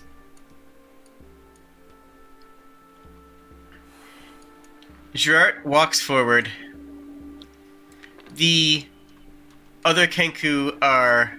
Oh. As implied. Never mind. The other Kenku look nervously at him, but are still too in awe of his age and his power to naysay it. Gerard puts his hand on the on his son's eyes and closes them. After resting his hand on the head for a brief moment, the body begins to turn to dust. I am your ancient now. Alive and undeath, I am an ancient, every bit as much as my son was to you. And for what it is worth, he was right. Now is the time to march to war. I don't doubt that you did see these signs in what you saw, and I don't deny their truth. But we must go to war, not at the tree. We must go towards the Madrons themselves, or the machines themselves. The gate. I was getting really worried there for a second. I really thought he was going to say we must march on knife point. I'm like, wait, hang on. Why? Oh yeah, let's do it. I don't know. It wouldn't have made sense, but at the same time, we were still worried. No. It turns out it's secret Jusoic still. Oh, is that how we're playing this out?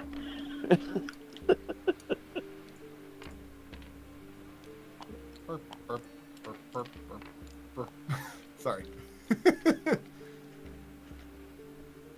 How are the Kenku reacting to this? Their guests are flabbered. They're having a normal one. I was in my mind they were just doing the Futurama thing of the Omicronians going, the bigger undead ancient one has eaten the younger ancient one. That's pretty much all I was imagining them going through there.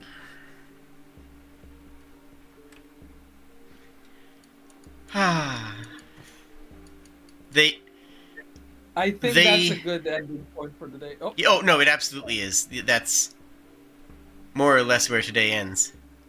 Eh.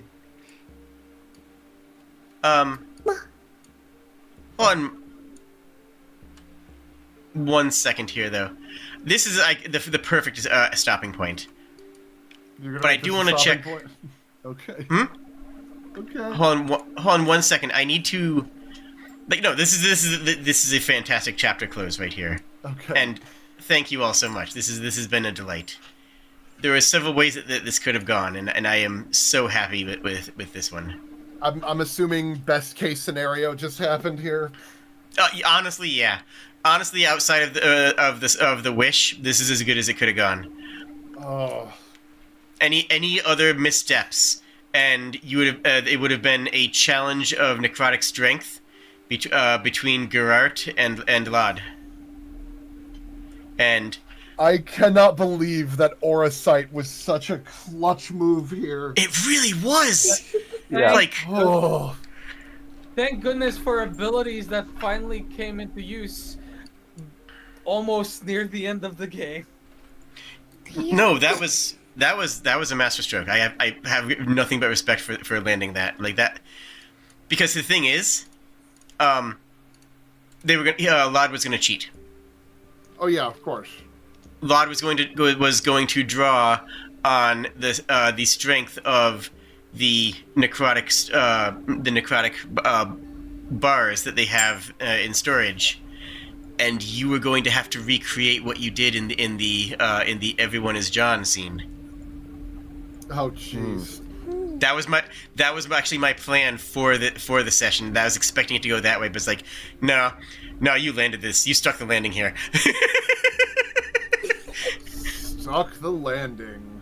Like that was actually going to be like the intended challenge, but like I'm not saying no to the way this played out. This played out way too well, and for me to try to force that into it. I'm not going to shoehorn that, right? Like that was powerful and that was beautiful. Oh. Yeah, right? Like Oh boy. Like I'm very thrilled that I managed to work on that one. I thank every single one of you helping me out for that, because I would have had a bit of a hard time otherwise. I'm going to drop game for just a moment, and then ask you to reconnect, because there's something that I want you to see something, but I need to make an adjustment on it before I load it in. Okay? All right, I'll pop out real quick. For all of us, or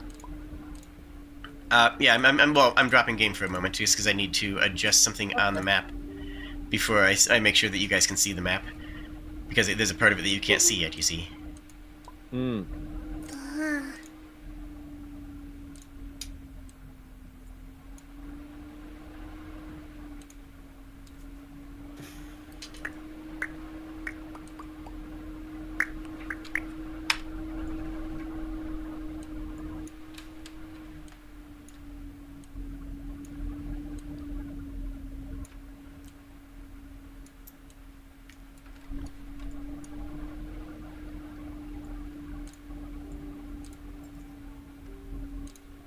Tick here.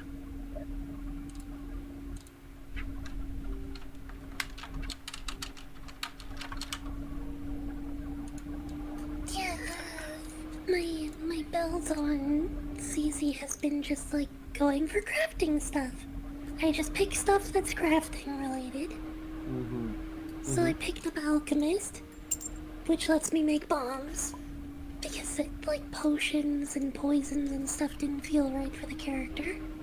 yeah, pretty much the same for like Flicker overall. Yeah. And then I picked up snares because it's another method of crafting stuff. And then I stumbled into it and realized, oh, I can use a snare that just lets me put 3 bombs together Oh, as a single device. Yeah, so if things went tits up, Cece's got it. Isn't that See right, if you Cece? can. See if you can join the game now. I just want to know if this loads. All right, one sec. I just want to make sure y'all can see everything. Flicker, GD, I have a question. Yeah. Is anything that Flicker makes technically not a bomb? The toys. Oh boy, that is. Flicker also went in on gadget crafting more than. Yeah. Yeah. Okay, funny enough, everything spawned except for the one thing that that they're all protecting. Oh no, you can't see the gate? Nope, that's Not the quite. one thing we can't see. Oh, heck. I can't. Hold on. Yeah. I can see the gate. The only thing. I can see the gate just fine. Can you take a photo of it for us then? Yeah. I have it put in there for you. No particular reason. Just wanted to see if you guys could see this. A snare threw 3 bombs in it, aka the YOLO ball. There's the more zoomed out view, if you want to see the context. YOLO Bola. Black pudding. Don't like that. Oh boy. Puddings are dangerous. So I don't know how well equipped I'm going to be for Because for they're this tasty. fight because I am not designed for combat, and this looks like the most combat we'll be ever dealing with. Yeah. I'm not exactly built for combat either. Well, that's why you're going to be you're going to be crafting our minefield. I'm only somewhat prepared for it, but yeah, I would also craft the minefield. Rodelac, just see if Emostiltaz will let you ride her when she goes to strafe them. Phrasing. Oh boy. Giving tactical bonuses to a dragon sounds mighty silly. Yes. Cass? Yes. You might even say this looks like the most glorious battle. Mm-hmm. Most glorious battle that has ever battled. That's a reference to the wish that one Kenku made. Ah. They didn't. They wish that they would not die outside of unless it was in the most glorious battle.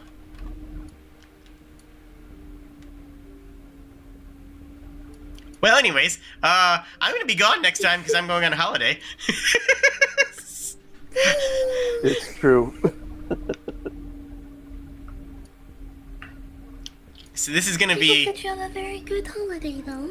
Yeah, it's my first. It's my first hiatus, like true hiatus as a VTuber too, and it's gonna be like the sunny side of a month. Like, and when after the next session, when I get back into the country, then we're going to then next session I will host as if it were normal. I'll come out of hiatus for that. Other than that, I'm not going to be streaming again from the 15th until my new model debut. Mm-hmm. Wow. Yeah, my first But true new model hiatus. debut. So But new model debut, and I'll tell you right now, it's looking phenomenal. And it's honestly it's pretty close to best in industry tracking. nice. Nice. Mm-hmm. By someone who made several of Jing's outfits. Yeah, I'm wearing one of them right now, actually. Yeah. Sounds so weird to say wearing, even though I know what you mean. Yeah. When it's like this VTube. It feels right though, you know. I Yeah, know I what mean, you're saying. wearing seems like the right word, sort of regardless. It's a costume, like being a VTuber. Yeah, The one thing that somebody said that has sent me and will continue to was describing a VTuber as virtual Muppets, and it's just like, it's not wrong though. Yeah, that is exactly it. It's like, yeah, no, that tracks. All right, well, this has been fun. This was a really good session. this is fun. I had an entire extra day planned in the Kenkupital for the actual trial, but like, I'm not going to deny that as a character moment, both for Magus and for Kierkegaard, and like for the world, you know, like for, the world story. It felt like a really good natural direction for that to go. Yeah, like I was ready to have the Kenku start to push back, but then it was like, no, this is right though. Does the good king realize yet that he's a king again already? Probably not as such. Okay, well, I like the idea of like, I'm it'll happen. starting a life where I'm not going to be ruling anymore, and I'm like, what now? I mean, I'm not sure the good king. You're in charge. Honestly, though, in a lot of ways, I'm not sure the good king ever realized that he stopped being a ruler. True. That's fair. Yeah. Alrighty, I'm gonna get going. I'll see you Hey, guys later, okay? You are all a delight. Thank you so much for joining and being here. And See you look, later, everybody. Bye. I cheers. just need a final vote on something. Just stay after the close. Just stay after the closing, Yeah. real quick. Hold on, I have to show the thing that that Buck posted because I have to show the thing that Buck posted. Just because. Streamer It's- Muppet, I see it. Look. I didn't come here to be called out this hard. All right. Cheers, friends. Bye. Bye, YouTube. Bye, YouTube. Ah.